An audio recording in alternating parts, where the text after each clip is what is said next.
सारा कुछ बंद है ना मनीष, है ना? एक पानी भिजवा देना बस मनीष।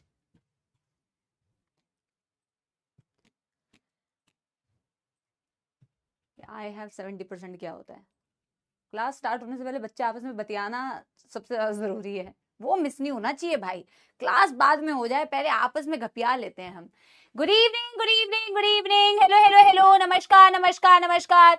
क्या आपको नजर आ रही है आपकी प्यारी प्यारी जग से न्यारी समाप्ति ma'am? Good evening, good evening, good evening, नमस्ते, नमस्कार नमस्कार नमस्कार, वेरी वेरी गुड इवनिंग। आज का डेट क्या है? 18th of अक्टूबर 2024।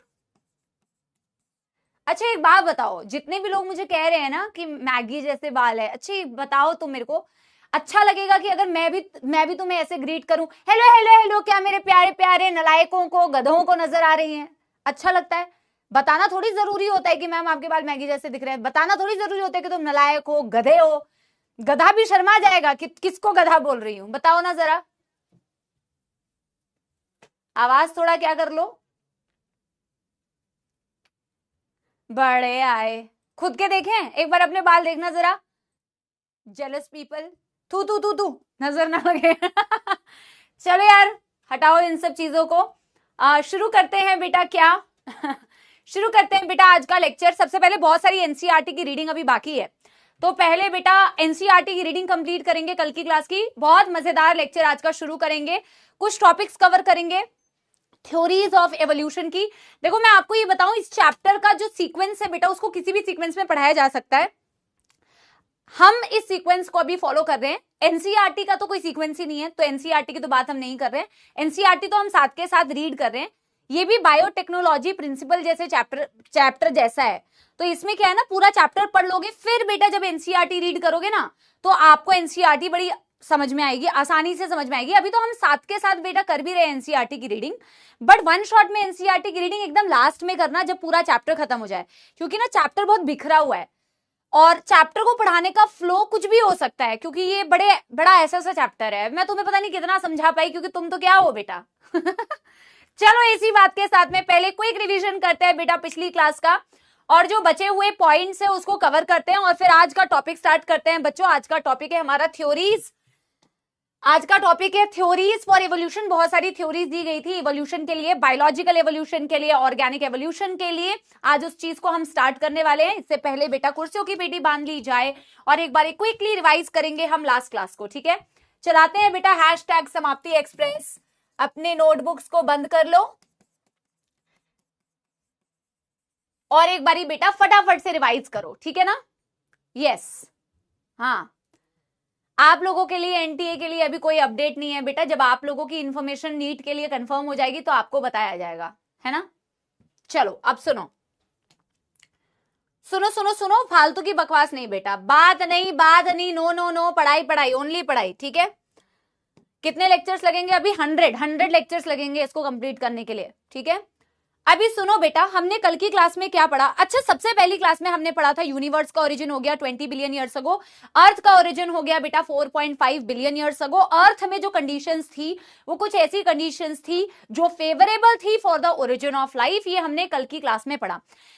हमने ये भी पढ़ा कल की क्लास में कि अलग अलग लोगों ने ओरिजिन ऑफ लाइफ को एक्सप्लेन करने के लिए अलग अलग थ्योरीज दी थी, अलग अलग चीजें बताई थी, और बेटा based on the experiments, based on the facts, चीजों को एक्सेप्ट या रिजेक्ट किया जाता है। तो हमने कल की क्लास में ये पढ़ा कि सबसे पहली जो थ्योरी दी थी बेटा, वो थ्योरी, जो सबसे पहली थ्योरी हमने पढ़ी थी, that was theory of special creation.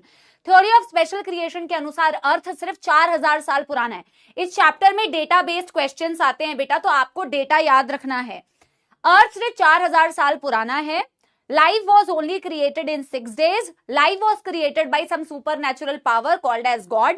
Life was created as such. जितनी भी आप वेरिएशंस आज के डेट में देखते हैं, वो ऐसा ही क्रिएट हुआ था as per theory of special creation. Life was created as such. ठीक है?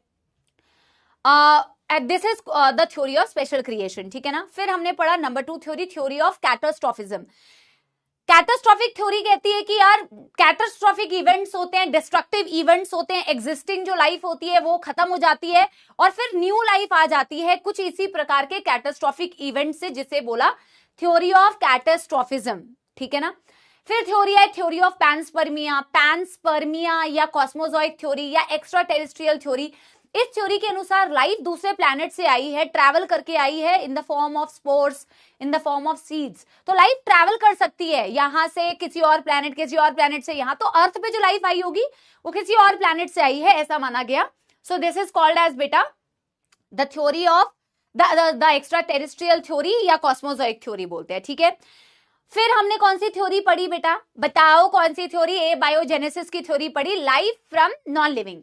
और ये तो बहुत ही बेटा बकवास थ्योरी थी, मतलब देखो इनऑर्गेनिक से तो लाइफ आई, वो भी नॉन लिविंग है, बट इन्होंने कहा कि भैया किसी भी नॉन लिविंग, कीचड़ से लाइफ आ रही है, भूसे से लाइफ आ रही है, ग्रेन से लाइफ आ रही है, पसीने से लाइफ आ रही है। इन्होंने कहा नाइल रिवर के आसपास जो मड था ना, कीचड़ था, उसमें अचानक से कहीं से पैदा हो गए इंसेक्ट्स, अचानक से कहीं से पैदा हो गए क्रोकोडाइल्स और फ्रॉग। इन्होंने बोला कि यार देखो साइंटिस्ट लोगों ने क्या किया था ना मैम, एक क्लोज रूम के अंदर पसीने से भरी हुई शर्ट को रखा, उसमें ग्रेन्स भरे हुए थे, पसीने का जो फ्यूम्स निकले होंगे, कुछ ऐसा रिएक्शन हो गया होगा जिससे चूहियाओं का जन्म हो गया वहां पे। दिस वॉज टोटली डिस्कार्डेड, और या फिर हमने ऐसा कहा this is disproved, it was disproved by the theory of biogenesis. बहुत सारे लोगों ने एक्सपेरिमेंट्स किए, हम जिनके एक्सपेरिमेंट को पढ़ते हैं दैट इज लुइस पैस्चर। तो हमने पैस्चर के एक्सपेरिमेंट के अनुसार पढ़ा कि life can only comes from pre existing life, जीवन तभी आएगा जब जीवन है।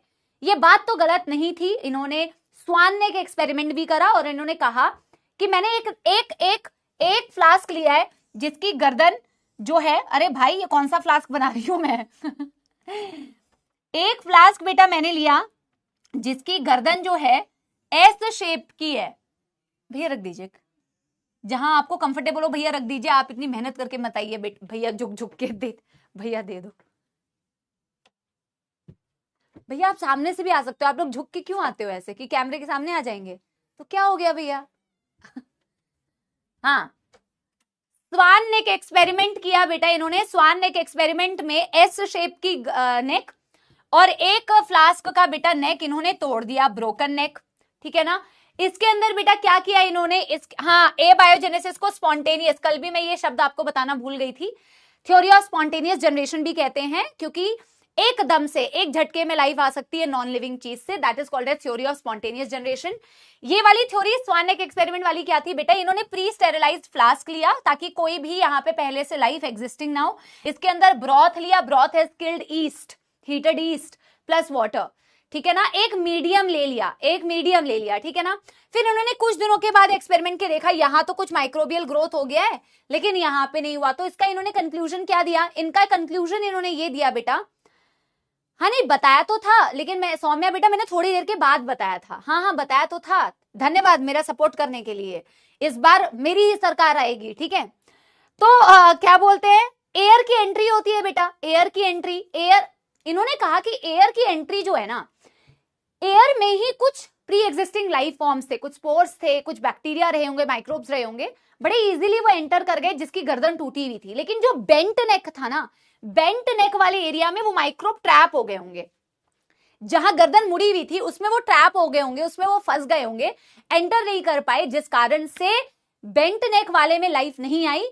हालांकि पहली लाइफ कैसे आई ये तो इन्होंने भी नहीं बताया, राइट, इन्होंने सिर्फ बताया कि लाइफ को आने के लिए लाइफ की जरूरत होती है। आज के डेट पे तो ऐसा ही हो रहा है बेटा, आज के डेट में हम केमिकल एवोल्यूशन नहीं पढ़ते हैं, आज के डेट पे जो लाइफ आती है वो लाइफ से ही लाइफ आती है, आज की कंडीशन फेवर ही करती है कि जीवन से जीवन आएगा।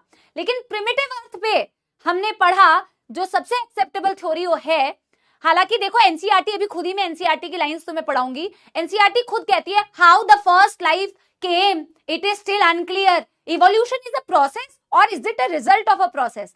एनसीईआरटी खुद ऐसे स्टेटमेंट कहती है कि इवोल्यूशन एक प्रोसेस, पहले खुद ही कहती है इट्स अ प्रोसेस, फिर कहती है ये प्रोसेस है या किसी प्रोसेस का रिजल्ट है, ठीक है ना। तो ऐसी लाइंस कुछ हैं, हम पढ़ेंगे एनसीईआरटी की। एंड बेटा of course it's a debate, it's a discussion, क्योंकि इवोल्यूशन इज वास्ट, है ना। Chemical theory of evolution, Oparin and Haldane, इन दोनों ने बेटा मिलके एक थ्योरी दी बेसिकली। इन्होंने कहा, बातें कही जो लोग इनिशियली मानने को राजी नहीं थे, जो कि एक्सपेरिमेंटली प्रूफ कर दिया मिलर ने, Miller and Urey. Miller was the student of Urey, American थे ये, और इन्होंने प्रूव किया। Haldane was from England and Oparin was from Russia. ये मैं बेटा इसलिए बता रही हूँ, मुझे मजा आ रहा है, नहीं बेटा ये एनसीईआरटी में दिया हुआ है। मिलर का अमेरिका से होना ये लिखा नहीं है हमने, ये से लिख लो। और वो एक्सपेरिमेंट 1953 में हुआ था, ये भी मुझे याद है, नहीं लिखा है, मैं ये लिखवा दूंगी अभी पॉइंट्स, पहले आप सुन लो। तो उन्होंने बोला कि पहले का जो एटमॉस्फेयर था ना, उसमें कंडीशंस ही ऐसी थी जो जीवन को लाने में फेवरेबल थी। रिड्यूसिंग एटमॉस्फेयर था, हाई टेम्परेचर था, इतना सोर्स ऑफ एनर्जी कितनी सारी थी मैम, वॉल्केनिक इरप्शंस हो रहे थे, मॉल्टन मास निकल रहा था मैम, कितनी सारी गैसेस आप देखते हो उससे बनती है ना। इनिशियली तो आपकी ये ओजोन भी नहीं बनी थी, यूवी रेज भी बड़ी आसानी से अंदर आ जाती थी, पानी जो था वो ऐसे एग्जिस्ट ही नहीं कर पाता था, वेपर के फॉर्म में एग्जिस्ट करता था। तो ऑपेरिन और हेल्डेन ने कहा कि पहले की कंडीशंस बड़ी फेवरेबल थी, कुछ फ्री एटम्स रहे होंगे, कार्बन, हाइड्रोजन, ऑक्सीजन, नाइट्रोजन, ये पहले मॉलिक्यूल्स बनाते हैं। और देखो जो कंडीशंस थी इतनी ज्यादा इनको आपस में रिएक्ट करने के लिए ये पुश कर रही थी, क्योंकि वो बड़ी आपस में बहुत रिएक्शंस हो रही थी बेटा उस टाइम के उस कंडीशन में। पहले कुछ मॉलिक्यूल्स बने, फिर कुछ इनऑर्गेनिक कंपाउंड्स बने, फिर कुछ पहले ऑर्गेनिक कंपाउंड्स बने, सिंपल ऑर्गेनिक कंपाउंड्स बने, जैसे कि सिंपल ऑर्गेनिक। अब देखो मैं अगर आपको उस डायग्राम को याद दिलाऊं, तो उस डायग्राम में हमने बनाया था कि धरती पे गड्ढे हैं, और फिर मैंने तुमसे कहा यूवी रेज अंदर आ रही है, आपके एटमॉस्फेयर में आपको कई सारी गैसेस दिख रही है, जैसे अमोनिया हो गया, जैसे मीथेन हो गया, जैसे कार्बन डाइऑक्साइड हो गया, जैसे वाटर वेपर हो गया, ठीक है ना, ये सारी गैसेस आपके एटमॉस्फेयर में। धीरे धीरे बेटा क्या होता है, आपने देखा कि वाटर वेपर से आगे जाके क्लाउड्स बनते हैं, टेम्परेचर धीरे धीरे कम हो रहा था, एक टाइम के बाद ओजोन भी बन गई थी, है ना। क्लाउड्स आपस में टकराते थे, लाइटनिंग होती थी, बिजली चमक रही थी, बिजली आपके धरती पे भी गिर रही थी, सोर्स ऑफ एनर्जी अगेन। आगे ओशंस बनेंगे, उस पे भी बिजली गिर रही थी, वेपर से क्लाउड्स बने, क्लाउड से बेटा टेम्परेचर जब धीरे धीरे कम हुआ, इनसे रेनफॉल हुई, बारिश हुई, तो बारिश के साथ साथ ये सारी गैसेस जो थी बेटा, ये सारी आपके ओशंस, कई सालों तक बारिश हुई, कई सालों तक बारिश हुई बेटा। जिस बारिश के पानी के अंदर बेटा, जिस बारिश के पानी से आज के डेट पे जो आप महासागर देखते हो, ओशंस देखते हो, वो ओशंस बने। इस ओशन के अंदर इसे बोला hot dilute soup by Haldane, hot dilute soup, hot क्योंकि गरम गरम पानी था, ओशंस के नीचे भी बेटा इरप्शंस हो रहे थे, पानी बेहद गर्म था, टेम्परेचर धीरे धीरे कम हो रहा था बट इतना भी कम नहीं हुआ था, तो पानी बहुत ही गर्म था।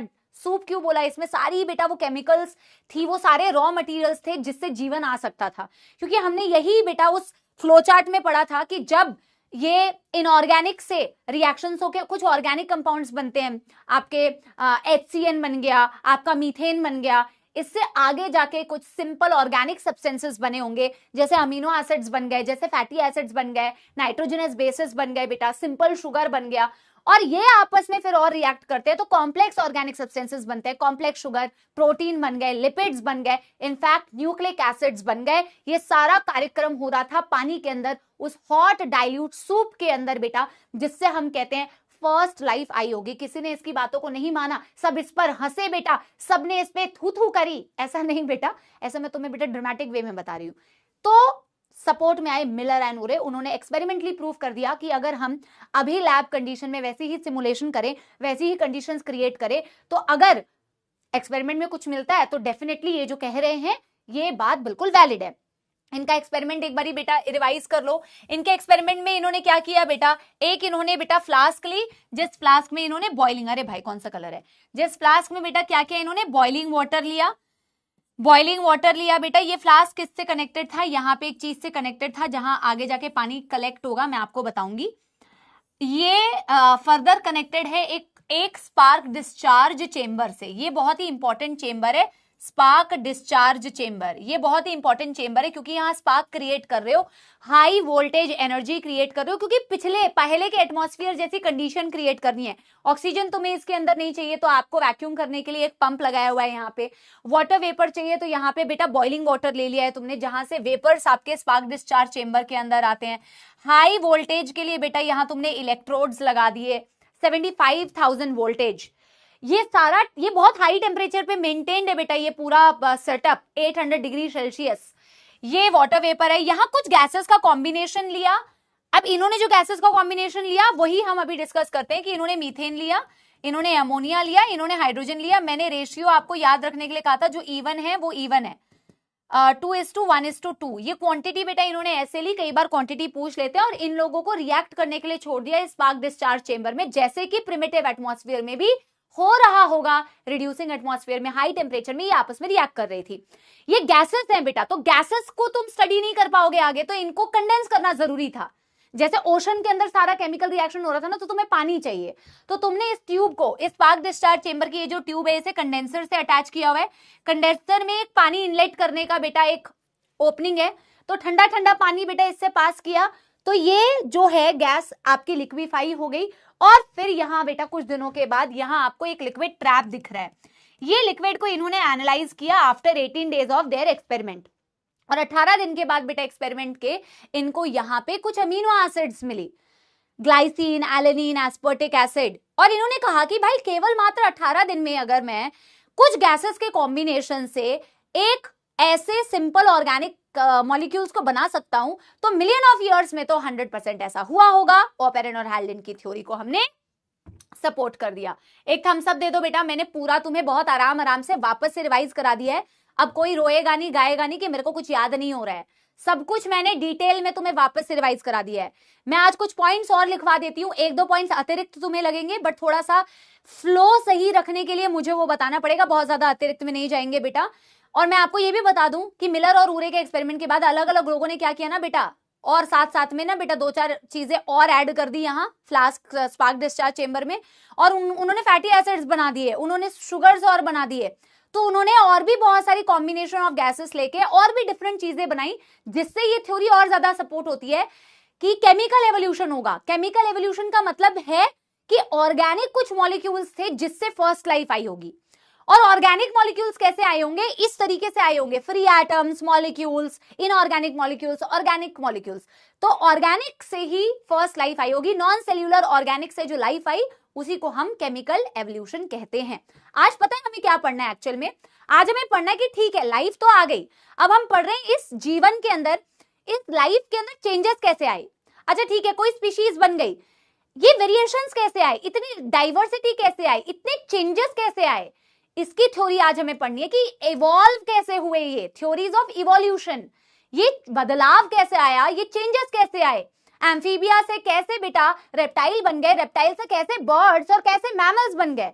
ये इवोल्यूशन को समझाने के लिए कुछ थ्योरीज दी गई हैं। देखो पढ़ने को हम पहले एविडेंसेस भी पढ़ सकते थे कि पहले आप एविडेंस बताओ कि इवोल्यूशन हुआ है, पहले टॉपिक वो भी पढ़ा जा सकता है, पहले टॉपिक ये भी पढ़ा जा सकता है, कुछ भी पढ़ सकते हैं बेटा, ऐसा कोई लोड नहीं है। हम बाद में पढ़ लेंगे कि प्रूफ क्या है, एविडेंस बताओ इवोल्यूशन का। तो पहले हम थ्योरीज पढ़ लेते हैं, वो थ्योरी जो हमें ये समझाएंगी कि ये चेंज कैसे आया, इतनी वैरायटी ऑफ स्पीशीज कैसे बनी। ठीक है, यस।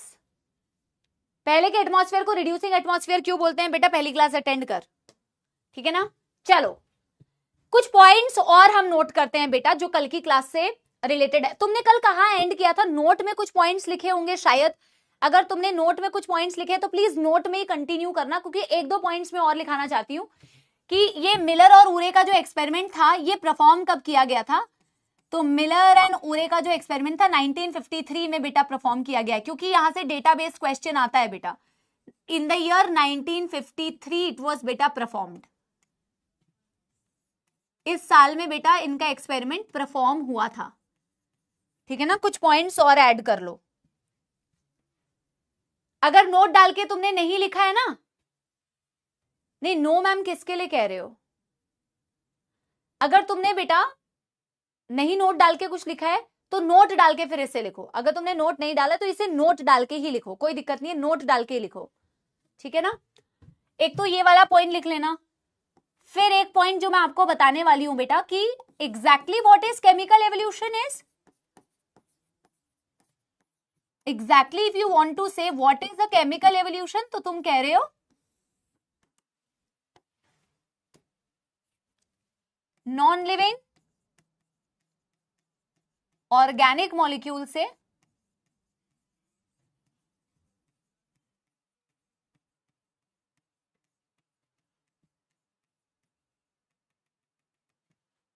फर्स्ट लाइफ आई होगी।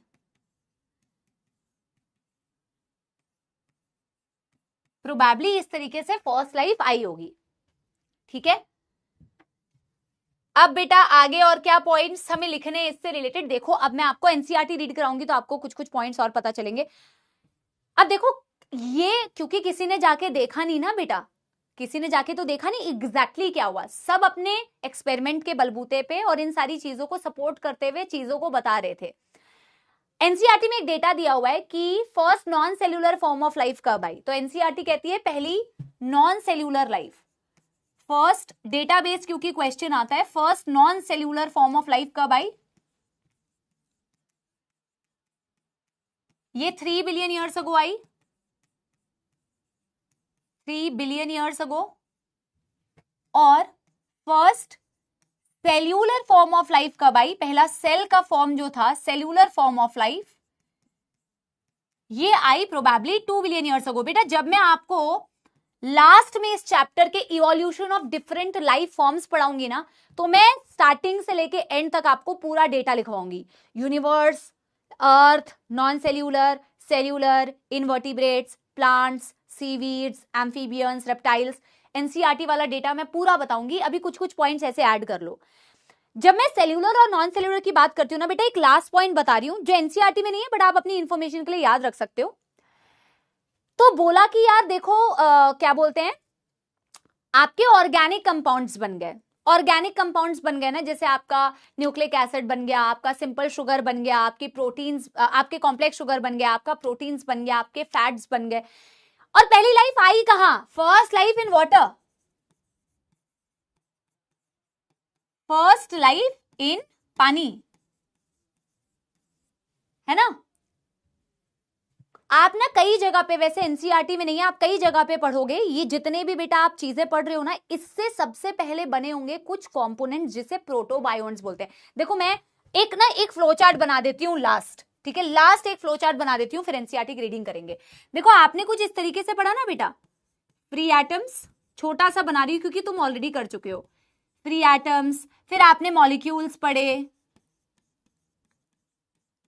फिर आपने बेटा पढ़ा इनऑर्गेनिक कंपाउंड्स, फिर तुमने पढ़े फर्स्ट ऑर्गेनिक कंपाउंड्स, फिर तुमने पढ़ा सिंपल ऑर्गेनिक कंपाउंड्स,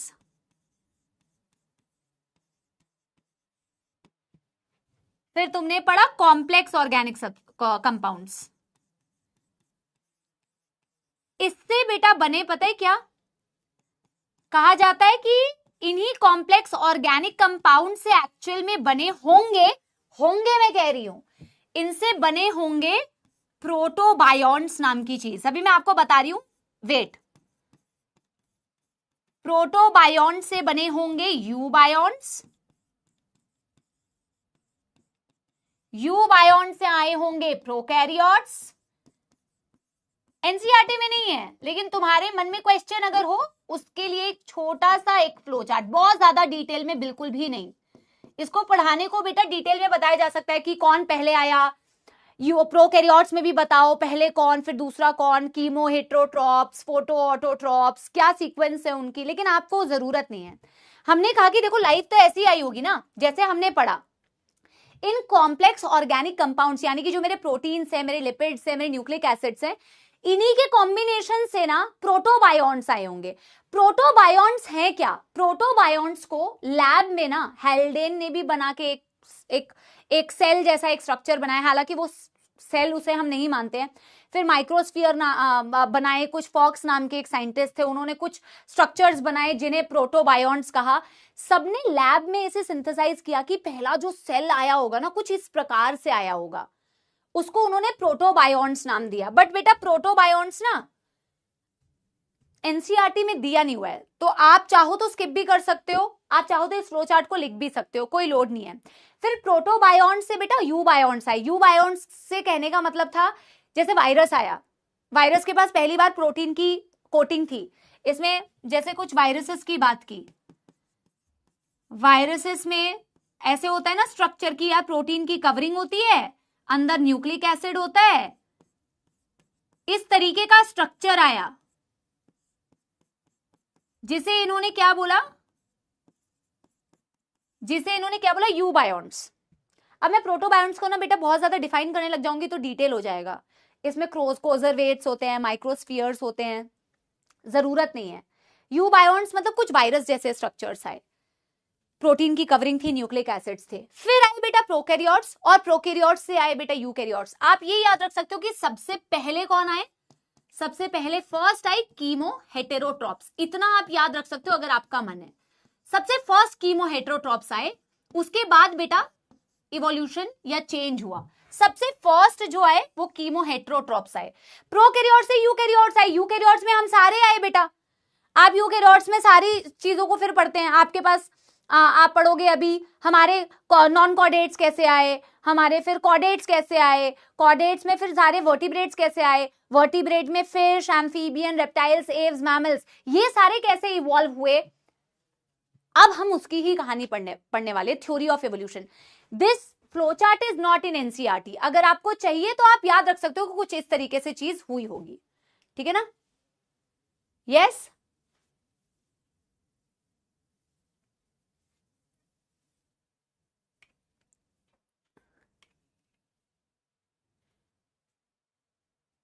ठीक है। एक हम बेटा देखो, जबरदस्ती इसलिए मैं बताती नहीं हूं ना, क्योंकि फिर तुम्हारी क्यूरियोसिटी जाग जाती है कि मैम प्रोटोबायोन्ट्स भी बता दो क्या होते हैं, है ना। देयर इज नो नीड बेटा कि मैं तुम्हें बताऊं कि लैब में बनाए गए कुछ स्ट्रक्चर्स जिन्हें प्रोटोबायोन्ट्स बोलते हैं, जो इन कॉम्प्लेक्स ऑर्गेनिक कंपाउंड से मिलके बने होंगे। इन्होंने कुछ कार्बोहाइड्रेट्स, कुछ शुगर को मिला के बेटा एक स्ट्रक्चर बना दिया। उस स्ट्रक्चर पानी के साथ मिक्स करके, उसकी मेम्ब्रेन नहीं थी, वो रिप्रोड्यूस नहीं कर पाता था, उन्होंने कहा प्रोटोबायोन्ट्स। उन्होंने कहा ऐसा कुछ स्ट्रक्चर आया होगा सबसे पहले जिसकी कोई डिफाइंड मेम्ब्रेन नहीं थी, जो रिप्रोड्यूस भी नहीं कर पाता था। हेल्डेन ने ऐसे कोजरवेट्स बनाए लैब में। Coacervates are a type of protobionts. Sydney Fox था, उसने बेटा एक माइक्रोस्फीयर बनाया, माइक्रोस्फीयर में रिप्रोडक्शन करने की एबिलिटी थी, that was also a protobiont, but not needed ना, नॉट नीडेड, ठीक है। हाँ स्वास्तिक बेटा देखो, अगर आपसे क्वेश्चन में एक क्वेश्चन और बता देती हूं, अगर आपसे क्वेश्चन में पूछा जाए life appeared after dash million years after formation of earth, तो आंसर दोगे after 500 million years formation of अर्थ। ये थोड़ा सा कॉन्ट्राडिक्टरी है एनसीईआरटी का डेटा, तो बच्चों को कंफ्यूजन होती है। एनसीईआरटी में सबसे पहले तो ये कहा हुआ है ना, life appeared 500 million years after formation of earth, तो after 500 million formation of earth का मतलब होता है 4 बिलियन ईयर्स अगो। अब यहाँ पे हम बोल रहे हैं कि 3 बिलियन ईयर्स अगो आया है ना। तो अगर इस तरीके से डेटा पूछा जाए कि life appeared after dash years formation of earth, तो आप वो वाला डेटा यूज करना after 500 million years, that is approximately 4 billion years अगो। लेकिन अगर आपसे क्वेश्चन में डायरेक्टली पूछा हुआ है first non cellular form of life कब आई, तो 3 billion years ago. First cellular form of life कब आई, तो 2 बिलियन ईयर्स अगो। एग्जैक्ट डेटा आपको लिखना है। अगर अर्थ के कंपैरिजन में आपसे पूछा जाएगा जैसे एनसीईआरटी में इनिशियली मेंशन है, तो आप वो वाला डेटा बताओगे जो मैंने बताया, ठीक है ना। यस एक थम्स अप दे दो बेटा, आगे बढ़े। एनसीईआरटी की रीडिंग कर ले बेटा। अब बहुत बेटा बता दिया, इतनी कहानी बता दी जो कुछ कुछ तुम्हारी जरूरत की भी नहीं है, ठीक है। एक बार ही फटाफट से प्लीज एनसीईआरटी निकालो बेटा। एनसीईआरटी की रीडिंग करते हैं, फिर नेक्स्ट टॉपिक में पहुंचते हैं, ठीक है। चलो यार जल्दी जल्दी बेटा, जल्दी जल्दी, ठीक है ना। देखो, did life come from outer space, क्या लाइफ बाहर से आई। Some scientists believe that it came from outside, कुछ लोगों ने ये माना कि लाइफ बाहर से आई। Early Greek thinkers thought units of life called as spores were transferred to different planets including earth. Theory of panspermia या एक्स्ट्रा टेरेस्ट्रियल थ्योरी, जो ये मानती थी कि स्पोर्स के फॉर्म में लाइफ ट्रैवल करती है और वो डिफरेंट प्लैनेट्स में ट्रैवल करती है, अर्थ में भी वो ऐसे ही ट्रैवल करके आई होगी, जिसे थ्योरी ऑफ पैंसपर्मिया भी कहते हैं। Panspermia is still a favourite idea for some astronomers, कुछ एस्ट्रोनॉमर्स अभी भी इसको बहुत मतलब it's a favourite idea for them कि ऐसा ही हुआ होगा। For a long time, it was also believed that life came from decaying, rotting material like straw, mud, etc. This theory was spontaneous generation. बहुत लंबे दौरान के लिए माना गया कि डेड, डीकेइंग, सड़े गले चीजों से भी लाइफ आ जाती है, स्पॉन्टेनियसली आ जाती है। एबायोजेनेसिस थ्योरी यानी कि थ्योरी ऑफ स्पॉन्टेनियस जनरेशन। यहीं पे बेटा एनसीईआरटी में लिख लिया करो कि इस थ्योरी का मतलब मैम ने बताया थ्योरी ऑफ एबायोजेनेसिस, लिख लिया करो यहीं पे, ठीक है। Louis Pasteur by careful experimentation demonstrated that life only comes from pre-existing life. इसने बताया कि लाइफ प्री एग्जिस्टिंग लाइफ से आएगी. He took pre-sterilized flask. Life did not come from killed yeast, while in another flask open to air, new living organism arose from the killed yeast. देखो कुछ भी नहीं बताया इन्होंने, ऐसे तो तुम्हें क्या ही समझ में आएगा. इसीलिए बेटा हम वो एक्सपेरिमेंट बना के दिखाते हैं तुम्हें. इन्होंने प्री स्टेरिलाइज्ड फ्लास्क लिए, फिर इन्होंने कहा एक में लाइफ आ गई जो ओपन था एयर से, एयर के लिए, और एक में नहीं आई. फ्लास्क में लिया क्या था? किल्ड ईस्ट, ब्रॉथ लिया था उन्होंने. मैंने आपको पूरा समझाया. एक में वो माइक्रोब्स जो है ट्रैप हो गए थे नेक में, एक में वो ब्रोकन नेक थी तो एंटर कर पाए. Spontaneous generation theory was dismissed once for all, और इसके बाद स्पॉन्टेनियस जनरेशन कंप्लीटली डिस्कार्ड हो गया. आपको इस पर सवाल नहीं उठाता. However, this theory did not answer how the first life came on earth. इस थ्योरी ने ये नहीं बताया कि पहली लाइफ कैसे आई. Oparin of Russia and Haldane of England proposed that the first life could have come from pre-existing non-living organic molecule, जो chemical evolution को बताती है. जैसे कि आरएनए हो गया, प्रोटीन हो गया, लिपिड्स हो गए, कॉम्प्लेक्स शुगर हो गए, and that the formation of life was preceded by chemical evolution. बोला कि फॉर्मेशन जो लाइफ आई वो केमिकल एवोल्यूशन से प्रीसीडेड मतलब पहले केमिकल एवोल्यूशन हुआ होगा. Chemical evolution is this only ना, जो आपकी फ्री एटम्स थी बेटा, फ्री एटम से रिएक्शंस हो रहे थे, कुछ इनऑर्गेनिक बने, कुछ ऑर्गेनिक बने, और फिर उस ऑर्गेनिक से आगे जाके लाइफ आई होगी. इन्होंने बोला देखो the conditions on earth were high temperature, volcanic storms थे, रिड्यूसिंग एटमॉस्फेयर था कंटेनिंग मीथेन, अमोनिया एक्सेट्रा. इन्होंने वो थ्योरी दी कि जितने भी कंडीशंस थे वो फेवरेबल थे. 1953 मिलर, यहाँ पे सिर्फ मिलर बताया हुआ है बट मिलर एंड ऊरे एक्सपेरिमेंट है दोनों का. American scientist created similar conditions in the lab, created electric discharge in a closed flask containing methane, hydrogen, ammonia and water vapor at 800 degrees Celsius. He observed that the formation of amino acids, उन्होंने इनका reaction जब कराया, उन्होंने amino acids का formation देखा. In similar experiment other observe formation of sugar, nitrogenous base, pigments and fats. बेटा note में चाहो तो ये वाली लाइन भी ऐड कर सकते हो, ना चाहो तो वैसे मैंने एनसीईआरटी रीड करा दिया, तुम भूलोगे नहीं, है ना. बोला ऐसा ही सेम एक्सपेरिमेंट किसी और साइंटिस्ट ने परफॉर्म किया, डिफरेंट कॉम्बिनेशन लिए तो अलग उन्होंने बेटा और भी कंपोनेंट्स के फॉर्मेशन को देखा. सिंपल शुगर बन गए, नाइट्रोजनस बेस बन गए, पिगमेंट्स बन गए, है ना. Analysis of meteorite content also revealed similar compounds indicating similar processes are occurring elsewhere in the space. जो meteorites बेटा अर्थ के सरफेस पर आते हैं, उल्का पिंड बोलते हैं, तो इनका भी जब आप मेटेओराइट्स के कंटेंट को एनालाइज करते हो तो इनके जो कंपाउंड्स हैं इनके अंदर वो भी इंडिकेट कर रहे हैं कि भाई जहां से आ रहे होंगे कहीं वहां पे भी वैसी कंडीशंस ना हो. तो बोला कि इन मेटेओराइट के कंटेंट को जब आप एनालाइज करते हो तो सिमिलर कंपाउंड्स, ऐसे ही कुछ कंपाउंड्स आपको मिलते हैं जिससे हमें ये लगता है कि ऐसा ही कुछ प्रोसेस कहीं और भी हो रहा होगा, कहीं और भी कहीं लाइफ एग्जिस्ट तो नहीं कर रही है. With the limited evidence, the first part of this conjecture theory, the chemical evolution was more or less accepted. More or less इसे accept कर लिया गया. ये मैं ऑलरेडी तुम्हें बता चुकी हूँ, तो आपको लेबलिंग के लिए पूछ सकते हैं. इस डायग्राम को एक बार देख के जाइएगा कि इसकी लेबलिंग क्या है, स्पार्क डिस्चार्ज कहाँ लिखा है, इलेक्ट्रोड्स कहाँ लिखे हैं, कंडेंसर कहाँ लिखा है, वाटर ड्रॉपलेट्स कहाँ लिखे हैं, वाटर कंटेनिंग ऑर्गेनिक कंपाउंड्स कहाँ लिखे हैं, लिक्विड इन वाटर ट्रैप ये कहाँ लिखा है. डायग्राम बेस्ड क्वेश्चन के लिए वेरी इंपॉर्टेंट, इसको जरूर देख के जाइएगा, ठीक है. अब इस लाइन को जरा आगे की रीड करो बेटा एक बारी. We have no idea how the first self-replicating metabolic capsule of life arose. अभी भी हमें क्लियरली आइडिया नहीं है कि how the first replicating metabolic capsule of life, how that came. Clear नहीं है अभी भी, ठीक है. सबने अपनी अपनी थ्योरी दी ना कि ऐसा ऐसा हुआ होगा.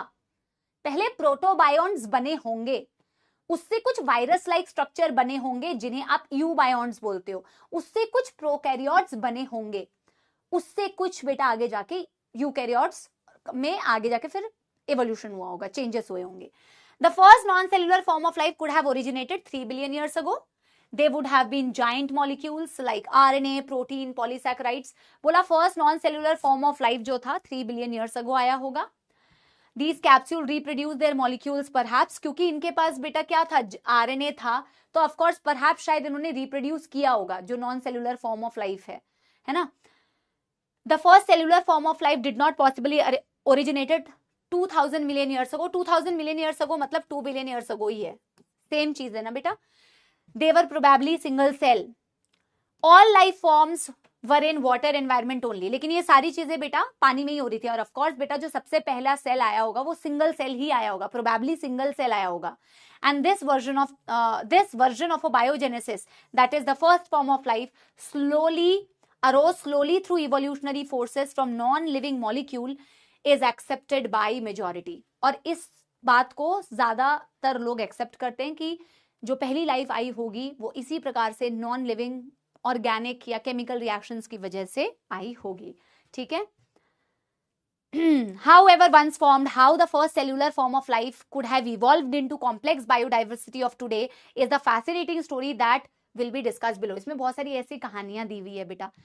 बोला कि यार ये जानना बड़ा इंटरेस्टिंग होगा कि बताओ पहले तो एक सेल आई, अब वो सेल से आज के टाइम पे जो आप इतनी कॉम्प्लेक्स बायोडाइवर्सिटी देखते हो, इतनी वेरिएशंस देखते हो, ये कैसी आई होगी. इसको जानना बहुत इंटरेस्टिंग है, तो अब हम इसी को जानेंगे. लेकिन नीचे जो एक पैराग्राफ दिया हुआ है बेटा, इसमें बहुत एनसीईआरटी है बेटा. इसमें नीचे एक इवोल्यूशन ऑफ लाइफ फॉर्म्स दिया है ना, अ थ्योरी. अब हम यही तो पढ़ेंगे कि कैसे लाइफ फॉर्म्स इवॉल्व हुए. सेल तो बन गया, आगे इवोल्यूशन कैसे हुआ, ये वेरिएशंस कैसे आई, इतनी बायोडाइवर्सिटी कैसे आई, ये हम पढ़ेंगे अभी. लेकिन यहाँ पे बेटा बीच में एक थ्योरी दी हुई है स्पेशल क्रिएशन की. Conventional religious literature tells us about the theory of special creation and this theory has 3 connotations. 3 आपको इसके पॉइंट्स आपको दिख रहे हैं. All living organisms that we see today are created as such, सब as such create हुए हैं. That diversity always is same since creation. Diversity जब पहले जैसे थी, आज के डेट में जो दिख रही है ना वो पहले भी ऐसे ही थी. It is always the same and it will always be same in future. और तीसरा point, that earth is about 4000 years ago. They were strongly challenged. Obvious सी बात है. अब बेटा देखो हमने काफी देर तक, क्योंकि इसमें ना एनसीईआरटी, अब मैं चैट्स ऑफ कर दूंगी, आप पहले मुझे बताओ आपको समझ में आए कि नहीं. लाइक आई सेड एनसीईआरटी के पैराग्राफ्स यहाँ पे बहुत बड़े बड़े हैं. अब मैं खुद रीड कराती हूँ तो बेटा इट विल टेक टाइम, है ना. But it's okay, it's okay. ठीक है ना. जहां मुझे लगेगा कि ये तुम्हारे खुद के पढ़ने लायक है तो मैं वो तुम्हें खुद पढ़ने के लिए दे दूंगी कि बेटा ये खुद से पढ़ लेना. लेकिन एक एक लाइन पढ़ने में फिर समय भी लगता है और उसको तुम्हारी थ्योरी से रिलेट करने में भी समय लगता है. ठीक है, डन. आगे पढ़े फिर बेटा. चलो चलो अब बेटा थ्योरीज पढ़ते हैं. Theories for evolution. हेडिंग डालो, थ्योरीज फॉर इवोल्यूशन. इसे बायोलॉजिकल एवोल्यूशन या ऑर्गेनिक एवोल्यूशन भी कहते हैं. इसे बायोलॉजिकल एवोल्यूशन कि इतनी वेरिएशंस कैसे आई लाइफ फॉर्म्स में, है ना. इसे बायोलॉजिकल एवोल्यूशन या ऑर्गेनिक एवोल्यूशन भी कहते हैं. मतलब कि how these changes took place. ठीक है, सेल आ गया, लाइफ आ गई, ठीक है, सही है. फिर इतनी वेरिएशंस कैसे आ गई, इतनी बायोडाइवर्सिटी मुझे कैसे दिख रही है. इसी चेंज, इसी वेरिएशन को समझना, यही बायोलॉजिकल एवोल्यूशन या ऑर्गेनिक एवोल्यूशन हम इसे कह रहे हैं. दोनों मोर और less they are same only, interchangeable होते हैं. So basically how these variations occurred in species. और इसमें हम सबसे पहली थ्योरी जो बचपन से आपने सुनी भी होगी वो पढ़ने जा रहे हैं. तो इसमें हम कुछ कुछ थ्योरीज पढ़ेंगे. लेमार्क की थ्योरी, लेमार्किज्म. डार्विन की theory, Darwinism. Mutation theory by Hugo de Vries. And we are going to talk about modern synthetic theory. सब लोगों ने अपनी अपनी कौन सी कहानियां दी, कौन सी थ्योरी दी कि किस तरीके से ये चेंजेस आए, कि कैसे ये डाइवर्सिटी बनी, कैसे इतनी सारी स्पीशीज बनी. सबने अपने अपनी थ्योरी और एक्सप्लेनेशन दी. जहां हम सबसे पहले बात करते हैं बेटा लेमार्क की थ्योरी. Number 1, Lamarckism. समझना ज्यादा है बेटा, लिखना कम है, लेकिन समझना टॉपिक्स में बहुत सारा है. लेमार्किज्म को थ्योरी ऑफ यूज और डिसयूज ऑफ ऑर्गन्स भी कहा जाता है. यूज और डिसयूज ऑफ ऑर्गन भी कहा जाता है, यूज और डिसयूज ऑफ ऑर्गन्स भी कहा जाता है, या इसे theory of inheritance of acquired characters भी कहा जाता है, theory of inheritance of acquired characters भी कहा जाता है। इसके मोस्ट ऑफ द पॉइंट्स तो बेटा बहुत ही बकवास ही है, एक दो पॉइंट्स को सपोर्ट करने के लिए कुछ कुछ चीजें, बट मोस्टली ये फालतू ही है। Theory of inheritance of acquired characters, तो इसका जो थ्योरी का नाम है ना बेटा, इसी से काफी सारे पॉइंट्स आपको लेमार्क की थ्योरी के क्लियर होते हुए नजर आएंगे। देखो, तो इसकी थ्योरी के पॉइंट्स को हम वन बाय वन लिखते हैं। इसे लेमार्किज्म क्यों बोला?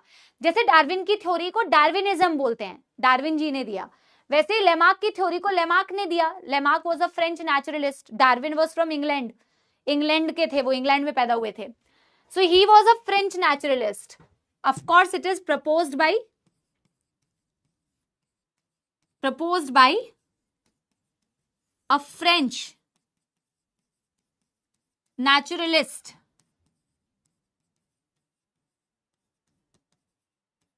लेमार्क।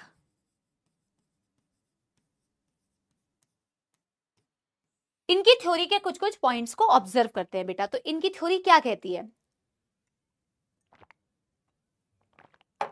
सबसे पहला पॉइंट, इनकी थ्योरी कहती है सारे ऑर्गेनिजम्स में, ये एक्सप्लेन कर रहे हैं कि कैसे चेंज आया, कैसे वेरिएशंस आई, कैसे इतना मतलब स्पीशीज बन जाती, इतनी बायोडाइवर्सिटी कैसे आई, है ना, इवोल्यूशन कैसे हुआ।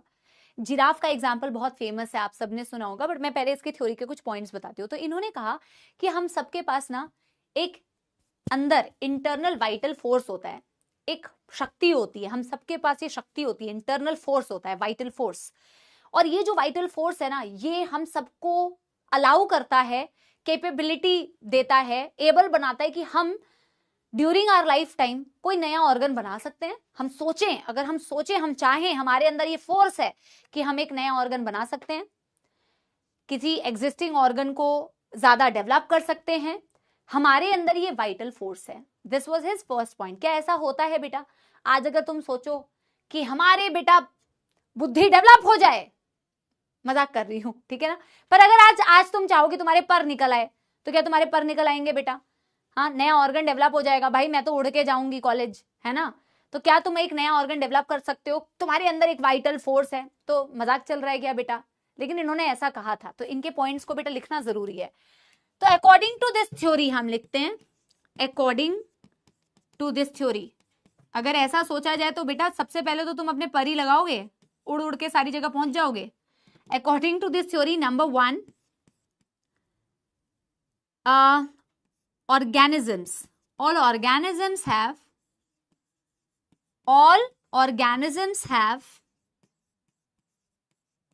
internal vital force that enables them to develop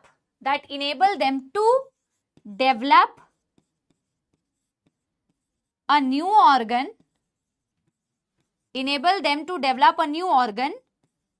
or modify the existing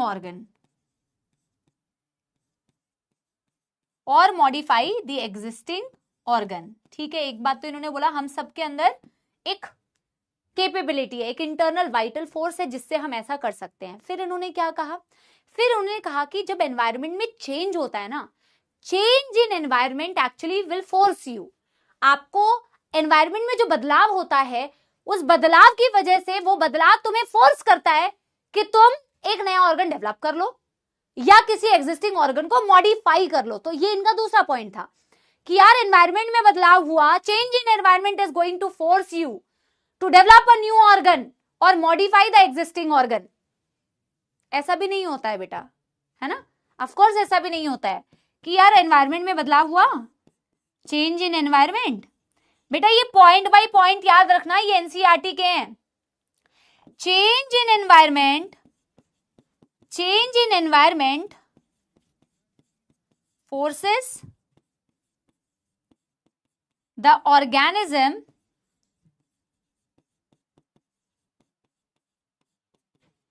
to develop a new organ